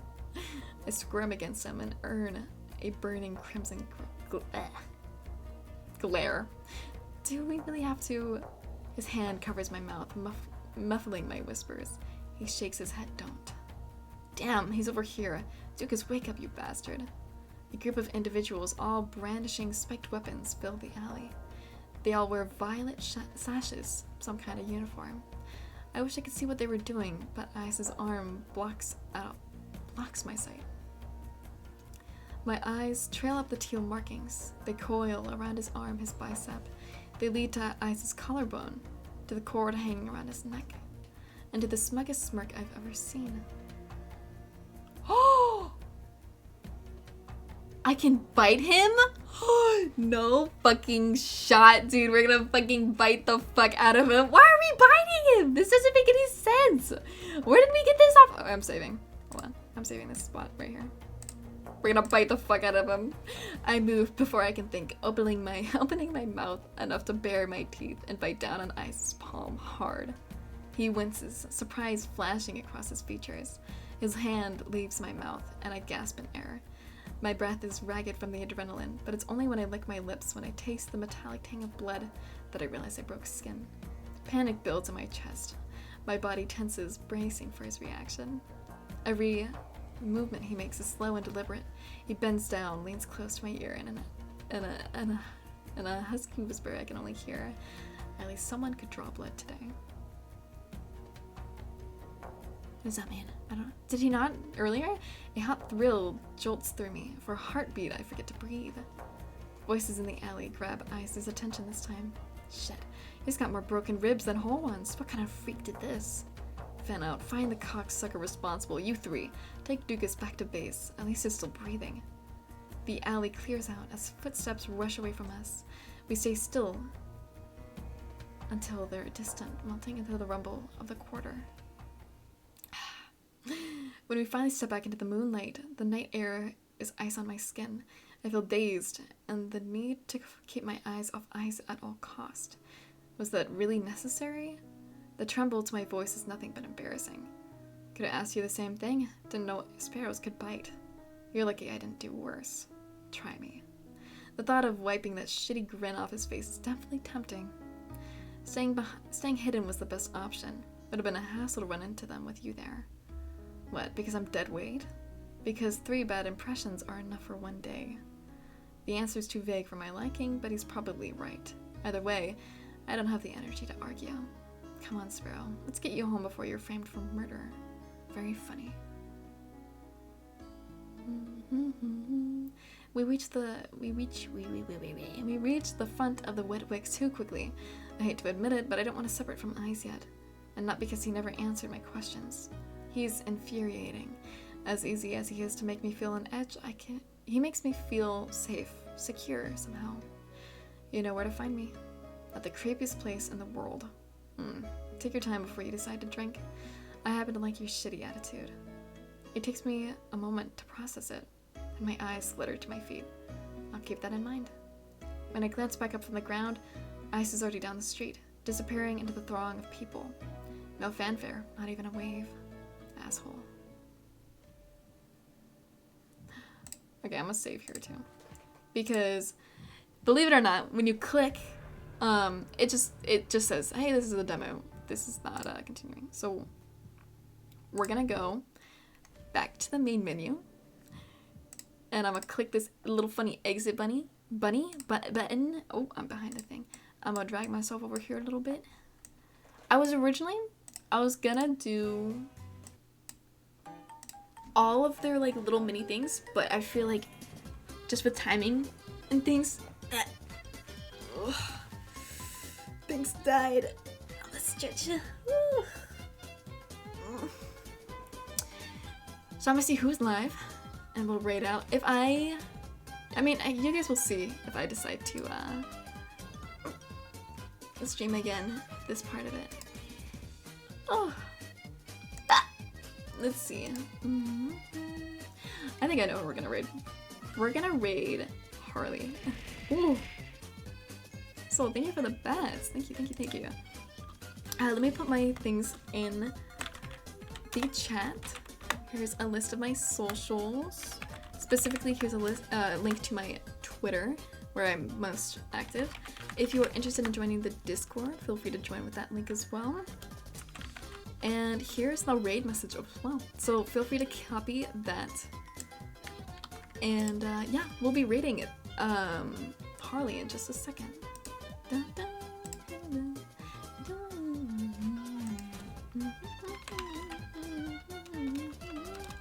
Okay, they're doing a down bad tier list, looks like, with bubblegum today. HTTP, there we go. Yeah, we'll be starting that. And thank you guys for joining me today. I hope that you guys have a great rest of your night. And I will see you guys soon. Maybe Wednesday, I think.